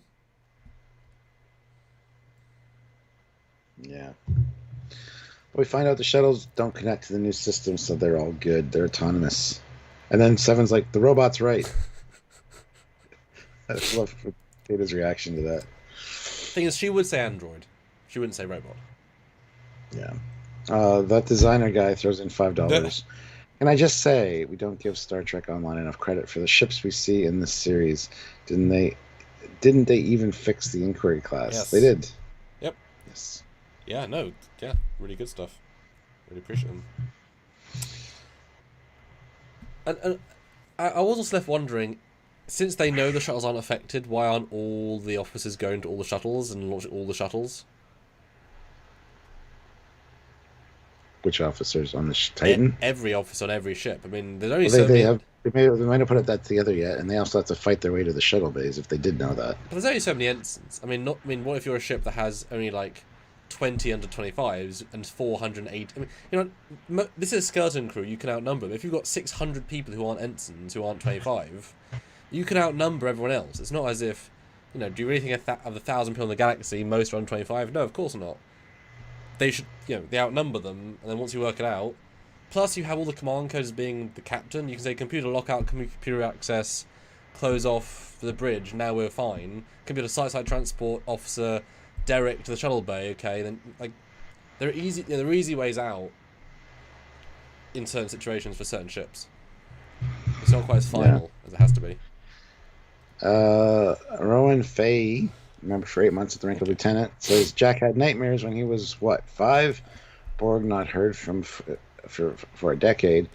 I wonder if there was a correlation. Borg activated in Prodigy equals previous nightmares. Ooh, that'd be neat. That'd be neat. But Bill says, guys, the museum ships can't come to rescue because they're networked. Jolly said that he's the only one isn't. No. He said they're all fully functional, meaning weapons, shields, warp. They're not linked because you're not gonna network museum ships with a modern network that is literally designed to synchronize them in a fighting situation. So no, they're unless not they were in Frontier Day festivities and they were like being paraded, then you would link them because they could have like a parade link. But I don't think the Excelsior's computer system could deal with that, and you're not going to. The NX refit's good. And replacing the computer core kind of defeats the purpose of having it be a museum piece. Like you want to have, because that might mess up all the other systems. So no, they're not all linked. They actually say they're not. They're just museum. We'll get there. It's coming up. Chris Fields, $5. Would it be possible for you guys to go back through the episodes and try to count what actual crew count would be? LOL. Probably not. We could try, but we get frustrated. Well, we could count how people got murdered plus skeleton crew who's left in this episode. Yeah.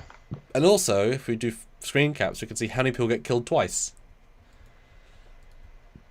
Because someone did point out that several kids from the bar that see Picard are on the Titan, coincidentally. Oh, Jesus Christ. Yeah. Seriously. Well, I mean... Yeah. It's not the end of the world, but yeah. Anyway, firefight ensues. They get cover, and Shaw gets hit. Actually, before that, I love the whole Data. Could you try to be a little bit more positive? That was great. I hope we die quickly. Yeah. And don't you love the Discovery Shuttle Bay? No, I don't. Because isn't that the Discovery logo as well on the floor? Yep, it is. Every time we've seen the shuttle bay, just through the doors, it's always there. Are those also the Discovery engines out back? Probably. Yeah, because you wouldn't see the engine... I don't know. Fuck, I don't care. They don't care, Stuart. I'm not going to care. But yeah, good scene with Data. I also like the fact that Shaw and Seven are significantly the youngest people in this battle. Like, Seven's in her 50s, and Shaw's probably in his 50s too. Everyone else in their 80s, 90s. Yeah. So that's why they're straight fighting, because they're significantly younger than everyone else. And Raffi. She's young too. And Raffi, yeah. The youngest stay behind. Richard Kennedy, 10 pounds. Thank I've you. been a Star Trek fan for 33 years since Oh, wow. TNG in the UK. I was Hey. 7. Okay. Growing up with TNG, the last 7 minutes of this episode are the most emotionally satisfying Trek I have ever seen. Ever. Don't mean it's the best episode overall. Exactly. Yeah. We talked about that earlier. Yes, indeedy. Oliver Lavery Farag, member for 10 months at the rank of lieutenant. I'm very much hoping for a transporter accident in Shaw's past. Long live Captain Larry Shaw. This version will develop a deep appreciation for jazz. Yeah. That's funny. All right, so... Yes, Grace, he's very, very young in that flashback, despite the actor not looking different. Yeah. Saying how the flashback... If he's 21, the flashback was a few years ago. Yeah. He was 15. But the shuttle launches and... Well, what do you think of Shaw getting hit? I mean, you kind of skipping past this whole death. The death of your favourite new character and 7. And it sucks. Also, the firefight stopping while he dies. I know. There's still a guy as soon with as a the rifle. firefight started, I'm like, oh shit. Oh no. No. And then he starts firing, and it's like, oh shit. And then he gets hit, and I'm like, for fuck's sake. He made it to episode 9 of 10, dude. I was upset, honestly. And then I did like, as I've said from the beginning, it was going to get the payoff of him saying 7 of 9 to her. It's like, this isn't my ship anymore. It's yours, 7 of 9. Peace out. I hated it. I did. They didn't need to kill Shaw. I wish they wouldn't have. So, there you go. That's my thoughts. I mean, it's functionally just to get, introduce a character and kill him. What a fun arc for an actor. It's better than killing a legacy person, honestly. True. But you need to get Seven Raffi off the continuing mission. My issue with this is more just, it's depressing in a couple of ways. This is a man who's in his 50s. He got captain. He fought through Rule 359. He has probably not a family. His mum's probably still alive. His cousins, his brothers, whatever. And not that anyone's going to know this, but his last words on this earth are saying a woman's name he's known for less than a year. Your last words are meant to be a meaningful testament to who you are. Not... Depends on the situation. I'm totally disagree with you there. But it's so depressing to me that that's his final words. It's such a disservice to that character. I know he's there to service Seven's character, but fucking hell, give him 2 sets of dialogue. Give him 7, you're 7, great, and then it was fun. Or, it's so sad for him to get her line as his last line. That's really sad to me as a character moment. It's the exact opposite of whatever. And also, the Borg have just re-emerged as the threat that's going to kill Earth. I thought it was incredibly tone-deaf for him to be like, your name is 7 of 9. When the Borg are massacring my crew right now, Jesus Christ, sir. Like, this is not the time to go Borg, pro-Borg. Like, I honestly thought that she was going to say, what? I thought the same thing. It's so tone deaf as a writer. I thought she was going to say, no, Captain, call me Annika. Like, she's now... the payoff is that he's accepting her, but because now Borg are back and murdering, she's going to say, no, I'm actually Annika. I'm reclaiming, because I don't want to be Borg. I'm me now. I finally found myself. I'm Annika.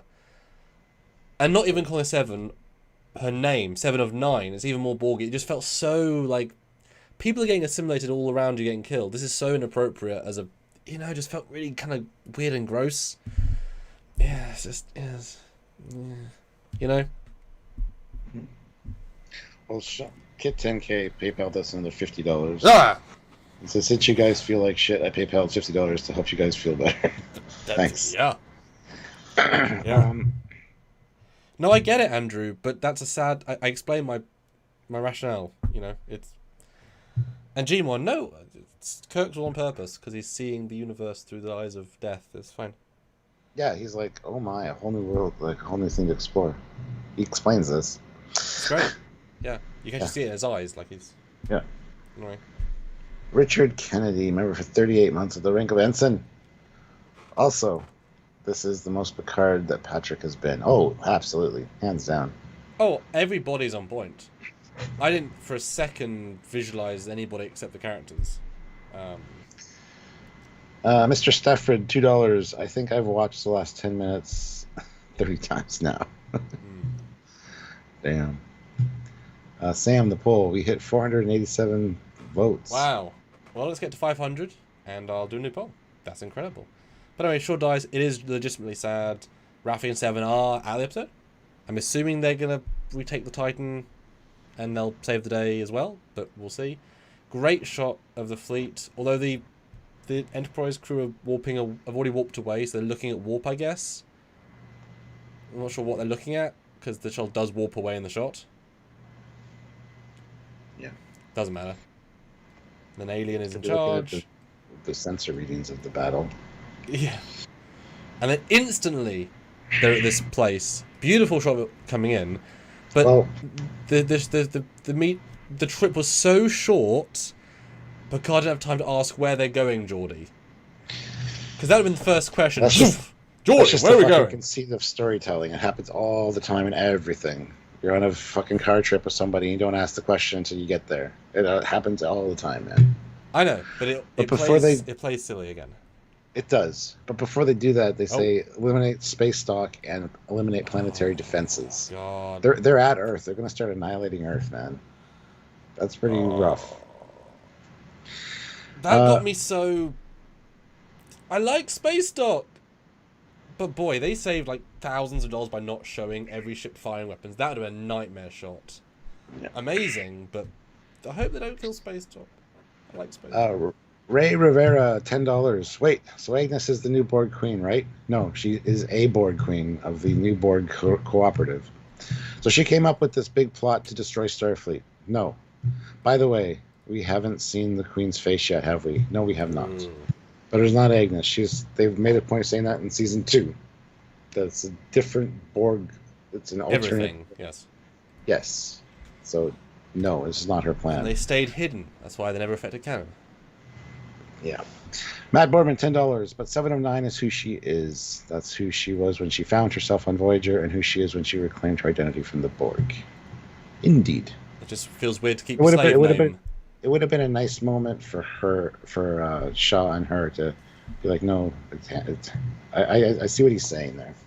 It's just, like I say, keeping a slave name just feels very antithetical to the point of the... Like, it plays either way, I just would have gone the other way, narratively. Yeah. Or at least calling us... It's because it's 7 of 9. That's literally the Borg version. 7 is her... Just said 7. 7 is her chosen version of the name. 7 of 9 is her Borg designation, which was given to her as a slave name. He said Commander 7, because that would tie in with what she said about from Sydney for the Forge. She calls me Commander 7 because out of respect. Yes. But it's just a weird way of doing it. I would have done it the other way. SPS Guru 2000, €5. When they first get to the museum, Shaw says the old space dock. Did they move the entire station to a new system? Does space dock have warp engines? Yes, they did move the entire station to a new system. No, it does not have warp engines. It would have been towed or taken months to get there. We would like to see how that happened. Use your imagination, man. And also, if we're taking it literally, it's less than an hour at warp, at shuttle warp, so it's not that far. You know? Yeah. That's fine. General Grievous, $2. Time to tow the old Earth space dock back from Athen Prime. Yes. Bring it back. Oh no! That'd be... Oh, Geordie'd be so pissed. Richard Kennedy, £2. Do a poll on who cried at the end. We did that earlier. That got 700 votes, Richard. That was the first poll, my dude. Because that's what I needed to know. Oh, 500 votes. We asked the question, which is the best episode of the season? With 500 votes. 75%, which is a lot of you guys, said this episode 9. Very, very not close. 11% the museum. 10% data return. And 5% the first one. Gosh. That is a... Gosh. Yeah, wow. Hit that like button. We have 526 likes. Can we hit 550? That is the question. If you have not hit like yet, hit like. That's okay, Richard. That's why we're here to talk to you. It's fine. Stuart, do you have an idea for a poll? Because you guys are so engaged right now. I don't. Okay.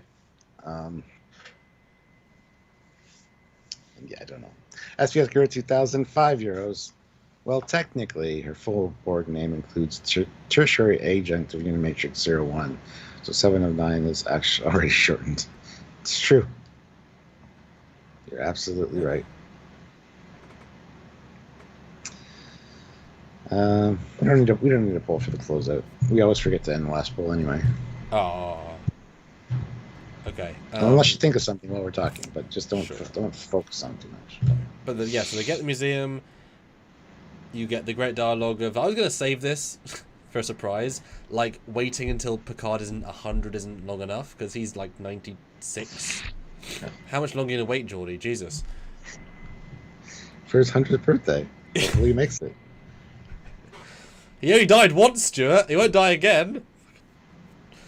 But Hangar Bay 12, that's where the D was. Everybody was like, have you seen since that museum episode where Hangar Bay 12 was mentioned, and a lot of people are like, well, that's obviously where the Titan parked.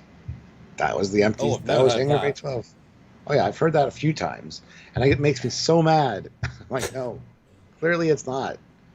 But whatever. Because people are like, it's so obvious that that was Hangar Bay 12 where the Titan berthed. It's like, no, sorry. Anyway, Hangar Bay 12 is. I mean, it makes all of the sense. Right, like which I like. That's a good setup. There's a certain weight behind that one line. Makes sense. And given how big, I've done scale shots, right? That middle bit is the size of the D. So presumably there was a dedicated cargo storage unit, and he's like, beep beep beep beep. Right, we're gonna fix her up in the next. Wait, hold on. Does that mean Geordie's worked for 20 years? Yep. Oh yeah, must do. So he had his kids here too.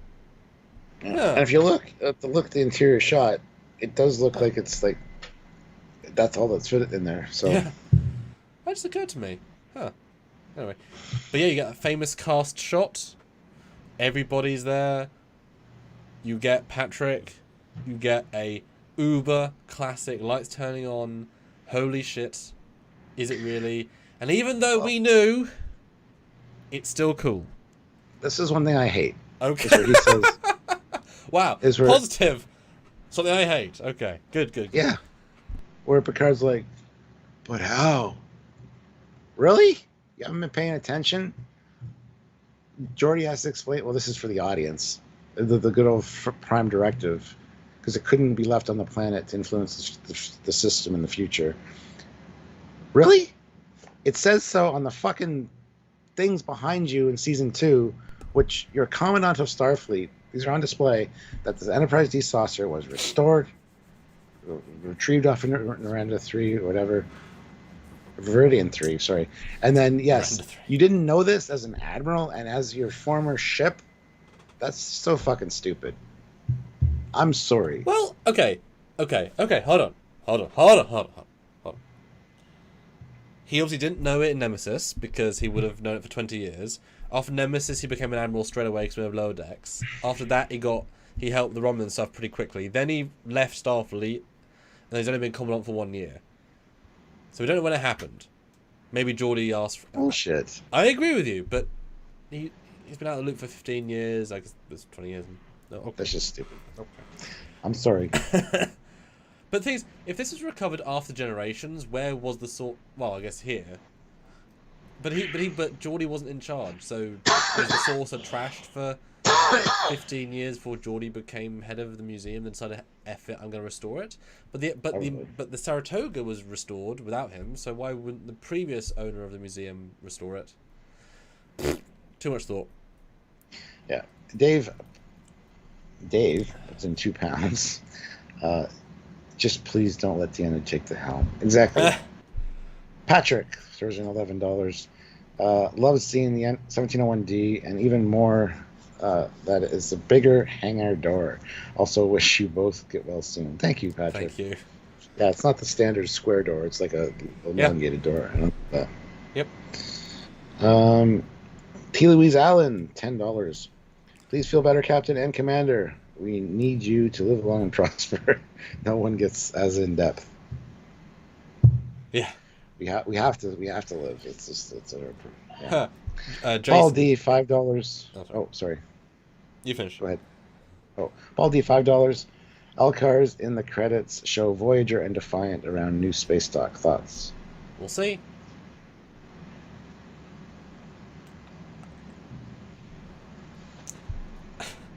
But Jason says his wife Leah got it for him. Imagine if this was like his anniversary present. Like I got it out of the other museum, their trashed museum. Yeah. But yeah. Matthew Lebner, $5. What got the changelings and the Borg working together? Will we see Locutus in some manner? Facebook. They connect on Facebook. I don't think you'll see Locutus in some manner, no. They liked each other's posts on Instagram and said, "Hey, let's chat." And they text, "You in? Yeah. You up?" I see we have an X in common.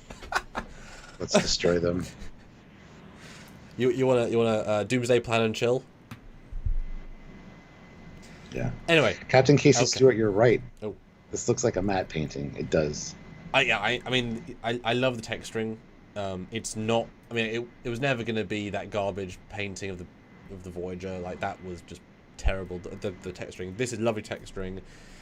This is a bloody nice design, Stuart. I don't know people that hate on the D. It's so futuristic looking. It's so sleek yet bulky because you understand it has lots of people in it to do long mission. It's such an incredible design. I mean, better than Titan.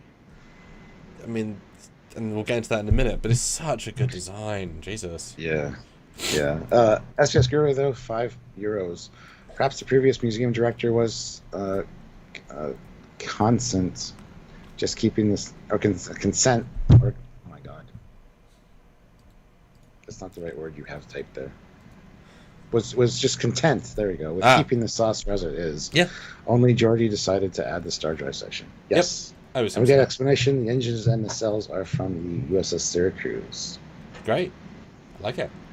Yep. I also, love Data's reaction. He feels perfect.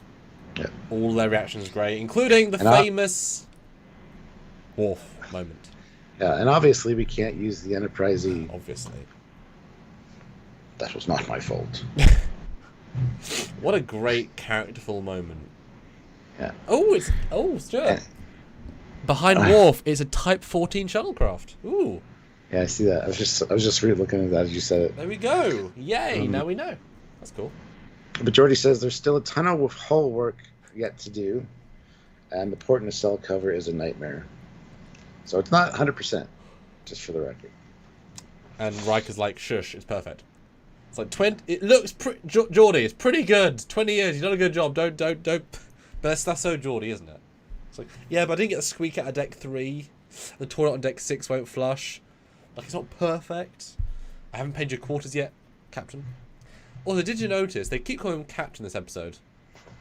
For Picard, like, didn't notice that. Data calls him Captain multiple times, even before the demotion. Well, that makes sense. That makes sense, though. Yeah. Because when he woke up, he's like, Captain. Yeah. We are not on the Enterprise. It's like, no, you're not. When he puts the hand on his arm, he calls him Captain, but he knows he's an admiral. I like that. He's so stuck in his ways. It's nice. Yeah. Yeah. Great, good, and then they're all huddled in that damn turbolift. Yeah. So did they beam? Okay. Did they land the shuttle in the shuttle bay, or did they beam to the turbo lift? Nah. They or beam to the transporter room and walk around. Nah, they shuttle bayed and then huddled in the turbolift and then they step out into the Titan lighting, as you joked last time. Yeah. The darkness of the original light rig. The Elcars turn on in a gorgeous shot. They could never have done that on TNG. Literally impossible. They're all plexiglass. They're all like their screens. They're visceral. God, that's. And then seeing the D in the badge was inspired. I don't think it's practical as a shot. Hold on, I'm changing my Elcars from. Da, da, da, da, da, da, da. And there we go. For realsies, it's not an LED wall. It's not a green screen. It's not a partial set. It's not a rebuild. It's not a miniature. It's a full 360 Enterprise D bridge. The very, very expensive hero bridge of a show from 30 years ago. and the entire TNG cast, except Tashiar, are standing on that bridge, and Will Wheaton. Wow. Yes. How did you guys feel when you saw this? Spam the chat with your feelings right now. How did you feel in this moment? Do it. I'm going to read some super chats, though. Because we both kind of knew in some form, so it wasn't quite as powerful. But you guys didn't know. How did it feel for you? Sean T, $5. The D's modular design, I'm sure, was influential for other real world purposes. Sure. Yes. Mm-hmm. Dave, €6. Hey, very late to the stream. Didn't Beverly say that the Borg were not heard from for 10 years? Retcon of previous seasons? Yeah, it pretty much was. I think this is Terry Metalis' Borg story. Even though they were referenced, they referenced Girardi early on. Shaw mentioned her. Yeah, they're basically saying, yeah, that never happened, which is kind of stupid. And SPS Guru 2000 throws in €5. Of course, it's Worf's fault. You don't say prepare for ramming speed by accident.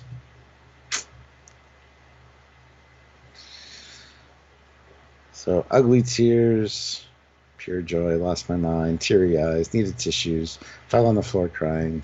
Hallelujah, hallelujah, there are lights. That seems to me like a... Are they going to light it properly? Of course they are. It's like, would Worf look like a Discovery Klingon? Of course he wouldn't. It's the same kind of argument, you know? But Steve Foster, £5. Frankly, just teared up again watching you guys show it. And Valkyrie 417, $5. They spent the money for the bridge. Are they going to use it in another series? No, I don't think so. Yeah, it's not like Relics. You couldn't have used that for a show. This they could have used for a show. They didn't cut corners. And Lisa Jericho says, I thought the lighting was still too dark. A little bit, yes. And it's also kind of hazy. We'll have to see what it's like in the next episode where we get to actually move around the bridge. Yeah, it's I think it's not the shadows seem brighter and the light parts seem less bright, which creates a more medium value. It's not lighting for sure. And I mean, Stuart, one of my first reactions was this looks 1,000 times better than the Titan Bridge. I'm sorry to those that love the Titan Bridge, but this looks more advanced too. Like I said, it looks more advanced and more functional. Like I instantly I'm thinking about the side consoles of Titan, the big giant walls. You can't reach most of the pieces of it. That's not more functional, is it? Whereas here, lovely, compact, bleep. You know, like keyboards only get so big because it's practical.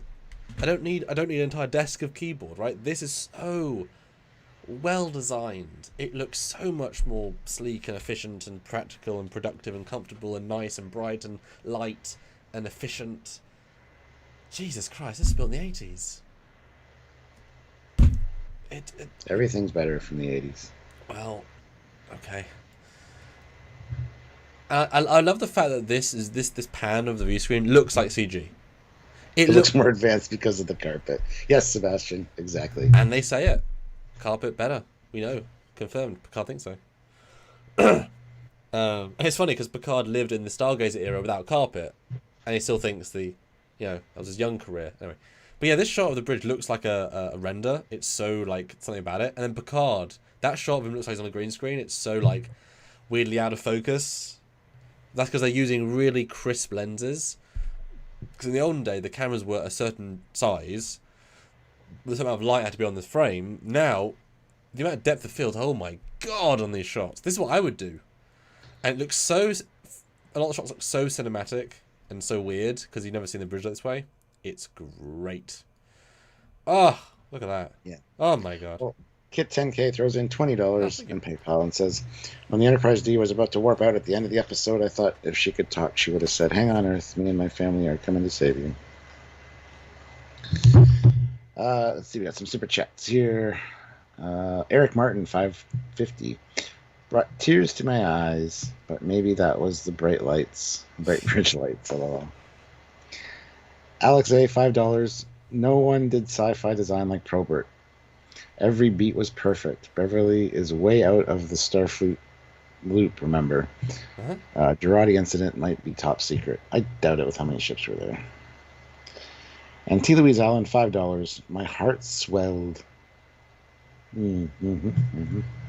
Is the bridge smaller, or am I just bigger? Yeah, that's funny. He is bigger. And then Worf is not sentimental at all. He's like, I prefer the weapon systems on the E. Additional phaser arrays, torpedo. Worf! Shut up! She's perfect, Geordi. so great. It's so characterful. But it's true. Like, his thing is I never got to use the weapons on the ship. I was told no so many times right here. Although you can imagine he's thinking, I asked them for 7 years for a chair. I had a chair for 2 months. Chairs are not honorable. Geordi, where is my chair? It was here last I was here. Just stand up again. And what was with Data? He goes to touch the chair and he's like, are you certain she's not connected? It's almost like he's still an android and he's afraid he's going to get infected. Because it's like, are you certain she's not connected to the Starfleet mainframe? And this is where it's like positive. You're looking at the last functional ship in the fleet not tied to the system. So there you go. Yeah, 2 clarifications there. And also briefly, remember we discussed in a previous episode the fact that the lighting made it look like the orange was red. Yeah. This is now bright lighting. Why the hell is this? Why are they wearing a clearly red? Like, that's not orange, the jacket. That's a red. That's a very... it's a very burnt... It's a burnt amber. It's like an orange. But, I mean, we know how, TNG red should look. It's not... I mean, orange is not... It's a very weird... Because, Worf... That's yellow. That's not orange, so... Gold, yellow, orange. I mean, that division. Like, he's not wearing notably orange. And you cut to, like, Riker, and if you cut, Riker next to Geordi, Riker's one is, like, the darkest of blood red. You can barely even see it. And Geordi's wearing a bright red that is an empty orange. So I don't know what they were thinking with colours for these uniforms. Because now in bright light, they look very strange. I don't know what they were thinking. I really wish they were wearing the normal uniforms. I think they'd all look better, honestly. Brighter and more vibrant, and it's very strange. JW throws in £5. Have you noticed that the Ennis console is at the wrong angle when you see the bridge shot, but then changes back to the normal position in the next scene? Nope. I haven't noticed that. Oh, yeah. That's funny. Yeah. But the thing that Captain Picard missed most after having everybody together again, he missed the carpet. I missed that. I think that was definitely here, Trekyards, here you go. Because we made a big stink about the carpet, so much so that Dave Blass was getting pissed. Oh, it's a reshoot. Block anybody. They rebuilt the bridge. They brought everyone back for that reshoot. The thing is, I don't take that as being sarcastic. I take it as being a gentle, like, I love this ship. He's not making fun of the carpet. He's actually saying, I love the carpet. It's part of the aesthetic. He's not being insincere. It's really it's a really nicely directed moment. But boy, seeing the bridge in anamorphic, like, you never see it this wide, from wall to wall. And the curvature, it's very odd. It's cool, though. Looks good. Yeah. Eric Martin, 550. Wish Data would sing the Lifeform songs for old times. He might. We don't know about the Klingons, Grace, because I haven't mentioned them yet. Yeah. And Geordi says, Worf, I've got drones loading torpedoes into the bay as we speak. Yes. Is he getting some crew from his museum? Maybe. Because all you have to do is bring over 25s and you're fine. And I'm sure you have 500-600 people working at the museum. I assume it won't be the TNG cast running it. And given he's not the one who's doing all the repairs himself, because he's one guy, there's presumably 2 or 3 engineering teams that know how the ED works. I assume there's going to be a full crew, like 100 people maybe next week. Yeah. Like, who wouldn't go to help Picard? I wouldn't. Not in this fucking old wreck that's going to face the whole fleet. Well, maybe. Michael Williams, much of this episode has been a great big for fuck's sakes, Trekyards. We know. Look, fixed. Cool. Yeah. Yes, anyway, you hear Machel's voice from Chain of Command Part 2, where she gets the Enterprise, where he gets the Enterprise back. and it's like Captain Picard. And it's like, well, I hereby accept the field demotion. So even the computers haven't been updated with the latest files and stuff. It's very much disconnected completely from everything because it's as it was, which is great. That was so sad in a nice way. Here in Majel, I mean, of course you would want to, yeah. But to handpick a line that makes sense and to make a captain joke out of it, that's beautiful. It's just an excuse for everyone to say captain again, and that's it. I mean, he's not actually, the computer's not demoting him, right? But that, and all the computer has to do is, Joy says, no, computer, access the station logs, download current personnel files. Hello, Admiral Picard. But they just want him to say captain for the next 10 scenes, despite there being now 3 captains on the bridge and a Commodore. Happened in Star Trek, the movies as well. Because now you got Captain Spock, Captain Scotty. Because now Geordi outranks him, if his demotion's real. Yeah. I love his so in a minute. But yeah, I mean, these group shots, I mean, it's mind blowing, honestly. This is the sort of thing that if you had put any amount of money on in 2016 when Discovery came back, no one would have taken you seriously, right? You stupid fanboy, Trek is new Trek. We're going JJ verse, we're going Discovery, we're doing Prime reboot, right? Visually. No one would have taken a bet of, we'll see the full TNG cast back in uniform on the D bridge. No one would accept that as being reality. Yeah. Here we are. Fucking Terry Matalas, man. Yeah. That's him. Oh. That's him. There's nothing else except his will that made this happen. Jetpack, I gotta read this one. Jetpack Laser Penis says, Terry Matalas, if you're watching, I love you, bro. Didn't even see that. That was a fun parallel. Matalas has been known to be on the live stream occasionally. I do find it odd that Picard would take this moment when all of the Federation is about to get destroyed by the Borg to second guess and say, just so you know, you don't have to come on, I can't ask you to work with me on this. It's like, what the hell are you on about, Picard? We're all going to die. Yeah. What do you mean? But we are the crew of the Enterprise. You just wanted to say that, didn't you? Yeah, I did. SVS Guru 2000 throws in €2. I think you missed my last super chat. Oh yes, we did. €5 in response to the "we are your family" thing. I expected Worf to say, "We are not family. I am not related to any of you." Well, he's not. He's not Dax or Drax from Guardians of the Galaxy. That's taking it too far. But of course, they didn't mention Alexander or the other kid that Worf has or Orchestra. Yeah. It would have been nice to mention all the kids. And just start listing off people. It's 5 minutes later. They're all our family. Yeah. Well, Stuart, when warp is only 10 minutes away, they can take the time. It's fine. Exactly. Fist Rockbone, $5. Thank you. I got so caught up in the moment, I didn't realize Raffi and Seven didn't come with them.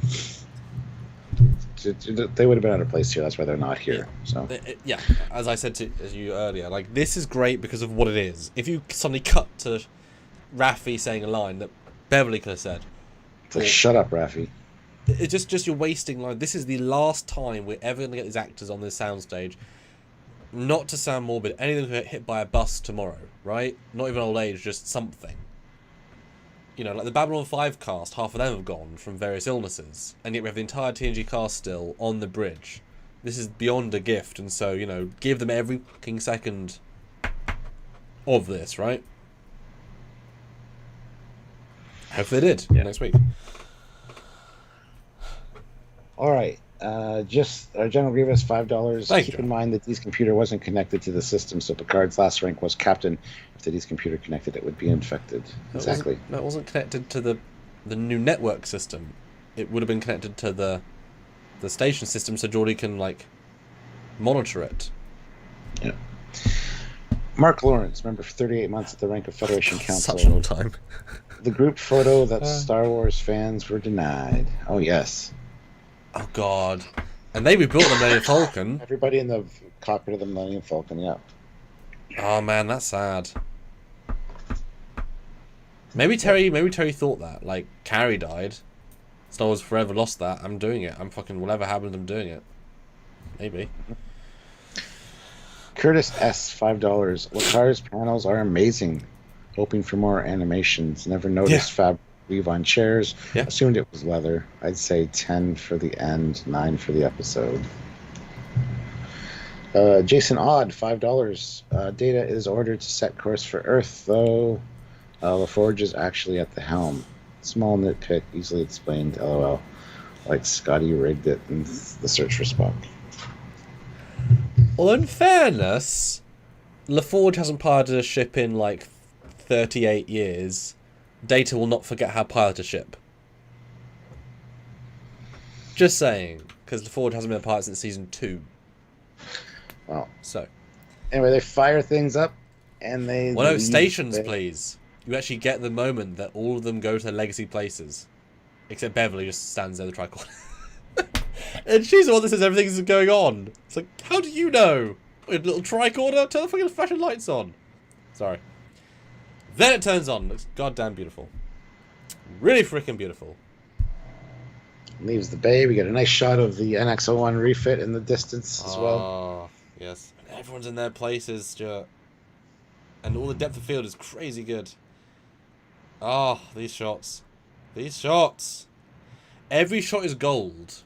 There's Data turning like he did. Giving orders like he did. With the correct LCARs. Oh, and then, yeah. And Picard does the tug. He does the tug. He does the tug. He's so small, too. Compared to the other guys. He engages. The ship warps away. Oh, God. Good T, nice house, 550. Do you think we'll see the corridors, 10 forward, sick bay, transporter room, or engineering? What was Admiral Cocking or Sylvia's reaction? Well, you're not going to see any of those other rooms, first of all. And Sylvia loved it. I think Dad loved it. We kind of just jumped straight into this. I'm sure I'll bring more to talk about it at another point. Paul D, $5. Max warp just after powering up. No pre-check, no pre-flight check. And you can't even use the argument that all new ships don't need that, because this is not a new ship. This is a ship that crashed and blew up. Blowed up. Nope. Exploded. There you go. Yep. So we get a nice warp away, and it's like, at that moment I was like, no, they're not ending it there. And yes, they did. So, bastards. And boy, next week much? That said, next week equals end of the season. And it's like, but I want more TNG crew. I'd like more Enterprise D, please. Why end when you have everything we've ever wanted back? As I said to my dad earlier when he was coming to the house, imagine if this was the end of season 1 and we knew we had the D back for 2 more seasons. People would complain. Why are they bringing back the old ship? They want to see the new ships. Why would they do that? No matter what, you're going to have people bitch. So, I feel like most would be fine with this, Chad. But I know what you mean. I totally disagree. As much as I would like to agree with you, I don't think that would be the case. We've already... Remember what happened when they introduced the Titan design? Why does it look like that? It's an old-looking ship. Why would they do... People are not fucking happy. Ever. So... Anyway, that is it, guys. It is time now. We're going to score this thing. Now, remember, we've got to score the whole episode. We'll score the whole episode. I'll give a whole episode score. I'll also give a last 10 minutes score. and all of Picard's score too. Yeah, so super chat in with your scores out of 10 right now. Oh, God, guys, seriously, put those scores. I really want to read out. I really want to know the scores. I really want to... Yeah. I will read those out when I'm done. If you just want to put in the regular chat, Samuel will read those out. But we want to hear your thoughts on those scores. And by all means, hit that like button one last time if you haven't. But now's your chance. So anyway, for posterity, put those scores in. And has your thoughts changed given our intensive review? Yes, it has, because there's a lot of fucking plot holes in this one. It's a very much rush to the finish line. But guess what? That's like every episode of TNG. So Terry is just maintaining the TNG vibe. Um, yeah, I think as a whole episode, it was really good, really fantastic. Like those taking those last 10 minutes of nostalgia out of it, I think it was still a very solid story. Love the way they tied everything together and how on a binge watch you're going to see all these clues lead up to this, and that's great. I was a little disappointed it was the Borg though. We had the Borg the last two seasons. They are not. I've always hated the Borg as a threat because it's too much, and everybody keeps. I want to see the Borg. I want to see the Borg. I want to see the Borg. It's like I don't. I want to see something more interesting. So I'm kind of upset that Terry didn't go another route and done something more subversive. Um, but this, like I said, this is the way he wanted to tell a Borg story. He had to ignore the last two seasons that were Borg heavy, so it's fine. Um, I think it was well written enough, and everything more or less made sense. Yes, there are a few plot holes here and there which might have explanations. They tend to like say there are explanations to things, even though sometimes they're just talking out their ass. But regardless, it has a few more issues than I expected it did, because I was just so like enjoying the ride. Pacing's fine. The music is on point. The music is phenomenal in this episode, so gotta give them top marks for that. And yeah, just having everybody back on that bridge. The fact that the other episodes might have suffered a little bit from lack of money um, because of this bridge. It's because of this bridge, and I'm happy about that. So yes, we have said there's a lot of cost-cutting measures and stuff in the other episodes, but it shows here, and it's going to be interesting to see how much of the bridge we see, how much of the Enterprise D we see in the next episode. Hope it's a lot. So, all right, everybody had their day. Shaw got killed, which I hate. I'm not very happy about that at all. Love that they kind of sidelined Raffi and Seven. Like, this is about the TNG group. Let's keep those together and separate. Holy shit. All right. Score-wise, for the entire episode, I'm going to have to give it a 9.65. 9.65. Out of all of Picard, it's going to get an 11.3. 11.38. For the last 10 minutes, as far as a Star Trek vibe goes, it's just off the charts. I'm going to say 58.9 out of 10. I am writing this down, just so you know. Just so I know you are. I know you are. Of course you are. Wow. And guys, like we said, put in your score. Super chat score, Stuart will read. Non-super chat, I will read as well. Okay. My closing thoughts. Real good. Real good. Music was great. Acting was great. Costumes were great. Borg was great. As in, once they got into the meat. Borg itself was so quick. I do wish the last episode had ended on the Borg cube reveal. Yeah. And then, dum. Because it would let you really have more fun this week, I think. Start with Troy running to Picard saying, it's the Borg. Would have saved you about 3 minutes for more other stuff. I would have done that personally, but that's just me. Because it isn't the most powerful payoff. Because, honestly, like, the Borg again? Why all three showrunners do the same thing? Even though Terry was the showrunner season 2, but only sort of. Like, he did write the Borg into season 2 and then ignored them and wrote the Borg again in season 3, despite that. It's very strange. It's very, very strange. Like, he still wrote the first episode with the Borg in. There's no connection. Yeah, TNG cast all on point. Again, the whole thing this season makes you want them more. They're all great. And they all complement each other. They all have chemistry. They're all not just there for the sake of it. They're all servicing the plot. I hope that continues next week with Beverly and Troy. Titan Massacre, sad.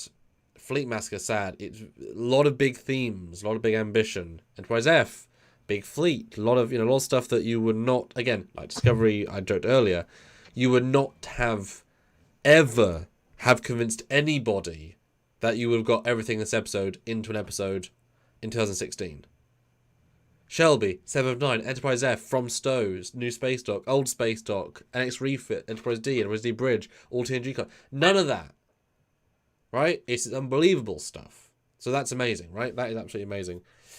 The D, even though we knew it was coming, it was still really powerful. I would love a reality where I could see it for the first time and not know. I might have shit myself and destroyed my sofa, maybe. I don't know. But, you know, like I said before, this live, this, 3 hour, 39-minute live, I got teary again at this last little scene because I was able to get in it in a different way. And I'm somebody who has made 2 different films on the Enterprise D bridge where I've done green screen, I've zoomed around it, I've created shots in anamorphic, I've done 4 films of Enterprise D, including Doc. I've done so many hours on this ship, so I have a much more personal knowledge of it. I've also been on 2 of the bridges myself, so I've literally been where they're standing. I've touched the chairs a little bit. I've felt it, right? It's different and it's special. And I also am the only person in this live stream right now who could make a film on the Enterprise D bridge tomorrow if I wanted to. It's powerful, right? In a way that's you had. The legacy of the 30 years of extra life approach, and I've had this very personal vibe of it, so very, very, very strong, and it certainly re-engages me to this bridge. That it's timeless, it's incredible. The mother effers need to build one and keep it permanently somewhere. I will commute to America to be there. I know James Corley is, but he's been on it for 3.5 years. I mean, it's quite slow, right? Amazing. Thanks, Classic Frill. Appreciate that. Yeah, really, really good. Even if next week is a letdown, just because of the potential, this one segment is incredible and it earns the price of admission. If they keep having fun next week and don't just play it as the melodramatic dark Borg death, blah blah blah, they need to play to all the strengths of this season. But Terry has written some really, really good Trek. He's written some really, really good Trek. He knows the vibe. So I hope we have a classic TNG adventure next week for 60 minutes. Every second useful. Every second playing well. Very hopeful. And, boy, score-wise, there are more plot holes than there need to be, but there are more high points than there need to be. And boy, I wish we didn't waste so much time with the nebula. Holy shit, the nebula, right? Like, holy shit, now looking back. Score-wise, this is absolutely one of the best. Hands down of the season, because there's so many good things. And just seeing the cast be fully involved. Next week might be better. I don't know what to expect. Right? My highest score for the season was 9.8, and I was happy to give it that. I'm going to give this one a 9.82. I have a little bit of wiggle room. I haven't got much.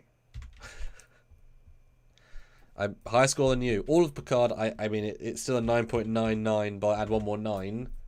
My last one I did 9.99, so I'm upping to 9.99. Last 10 minutes, 10. I mean, just not going to just 10. I mean, it's great. Just beautiful. And I'm sure Patrick would have said just flat out no. I'm not sitting down in the chair saying engage like I did 5,000 times. But then everyone's hard. It's like, yeah, I'm going to say it. Of course I am. You know? Like to end it with almost the first line of TNG, you know. Oh my goodness. Yeah, brilliant. I'm next week, man.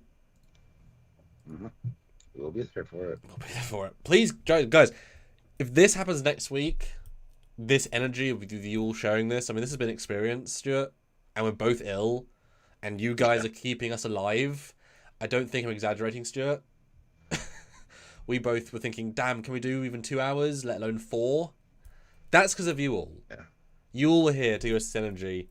And the super chats, you know, they encourage us. They make us want to keep talking. They force us to go on tangents of conversation. We love that. It keeps us mentally going and thinking. And it's you guys. It is you guys. So hopefully you guys jump in next week and have fun. And then the retrospective the week after. We're going to get hammered. And so the funny about that is that we will get hammered before we even get to this episode. So when we do this episode, we might end up crying live on stream, reliving this moment. We don't know as we re-review every episode. That is... Because think about it. The Enterprise D stuff will be the most drunk stuff we have. This is going to be a thing. It's going to be amazing. It's true.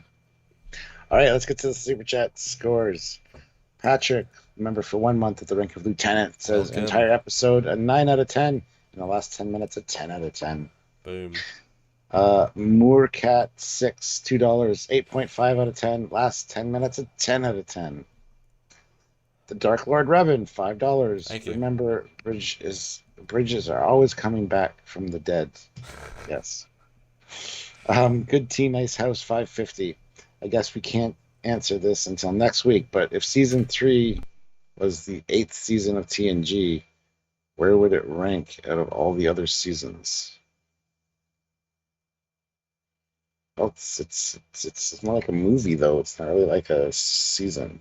So I don't know. That's a good question. It's a good send-off for sure.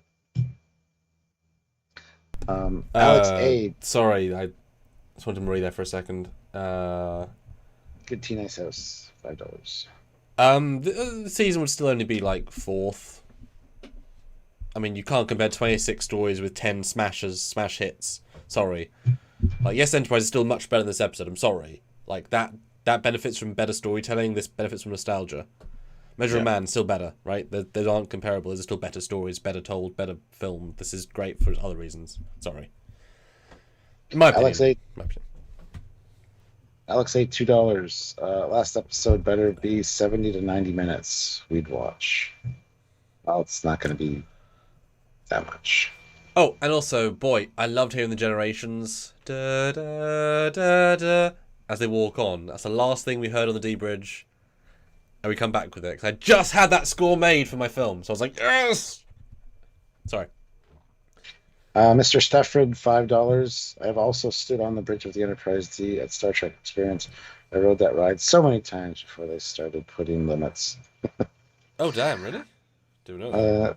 Chris Fields, $5. We still don't know the change in connection fully. Yeah. Would be curious if when we see the Queen's face, if it was somehow mixed with the changeling. I wouldn't be surprised, honestly. I would not be surprised. They tried to assimilate the changelings, and it went wrong, so they decided to work together instead. Sure. Yeah. I'm down. And thanks, Jill. Glad you backed me up on that.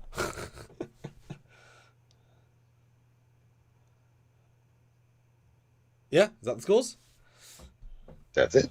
Okay, non-super chat scores, guys. This is now your final chance for anything. So, jump in right now. Scores: 10, 9, 8.5, 9, 10, 9.5, 15, 9.975, 10, 9, 10, 10, 9, 10, 9.6, 9, 9, 9.999, 8.1, 9.5, 15, 10, 100 out of 10. Colin, you're terrible at math. You can't have 110. 9.5, 9.98, 9.75, 9, 10, 8.9, 11. Again, 2 Towser. You don't have math. 9.99, 9, 9, 9.9, 9.5, 9.9999999. Another 9, 7. Lowest score so far by Mr. Steeford. 7, sir, 7. I'm not shaming, I'm just saying. But Dan, only an 8. Dan Ben, jeez. 8, 8.75, 7.5, Mr. Jericho. Holy shit, Mr. Jericho. Aussie 10, of course, 20 for Donnie.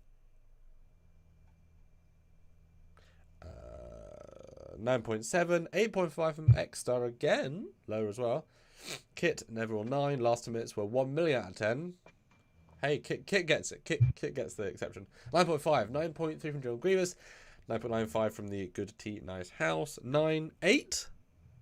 10, 10 for, there we go. 9.9 recurring. My dad says 9 out of 10 for the episode as a whole. 9.8 for the last 10 minutes. Okay. Jonathan 10 town. 10, 9.75, 9.9, 9.4, 10, 9, 100, NC faces best Star Trek in 30 years. I still think Wage Douche was a better episode because it was a real episode of new content, right? Thematically, written wise, like just as an episode of TV, right? The different metrics, but I think that's a better episode of Star Trek. This is a better episode of TNG reunion movie content. Different metrics, right? 9.7, 9.90210, okay. 9, 10, 9.1701D. 9, 9, 10, 17.01 out of 10.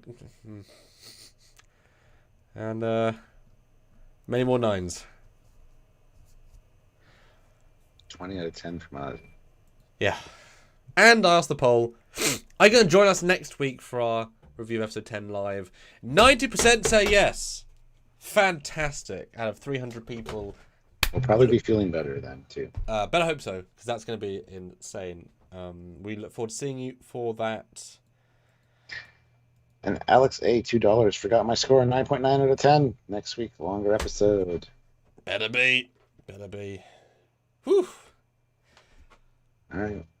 And thank you for all the new ship members, the captains. You'll see a new video soon. Yeah, keep an eye out. Oh, Stuart, are you gonna go to sleep? Are you done? Are you? I need food, and I'm not feeling good at all. So We did it for you guys, and you were here for us.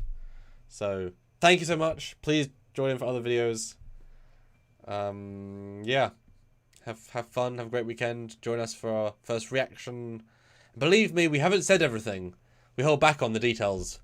Might not seem it, but we do. Yeah. No, seriously, we do. Jesus Christ. So cheer for that. Thank you, everyone. 4 hours. You guys are the best. And we'll see you on Monday for another live on enough topics to keep us going for a week. That's right. Until then, he is Commander Crackings. He is Captain Foley. And that is his cough. God damn, yes. That's Enterprise D. Bye, guys. Everybody.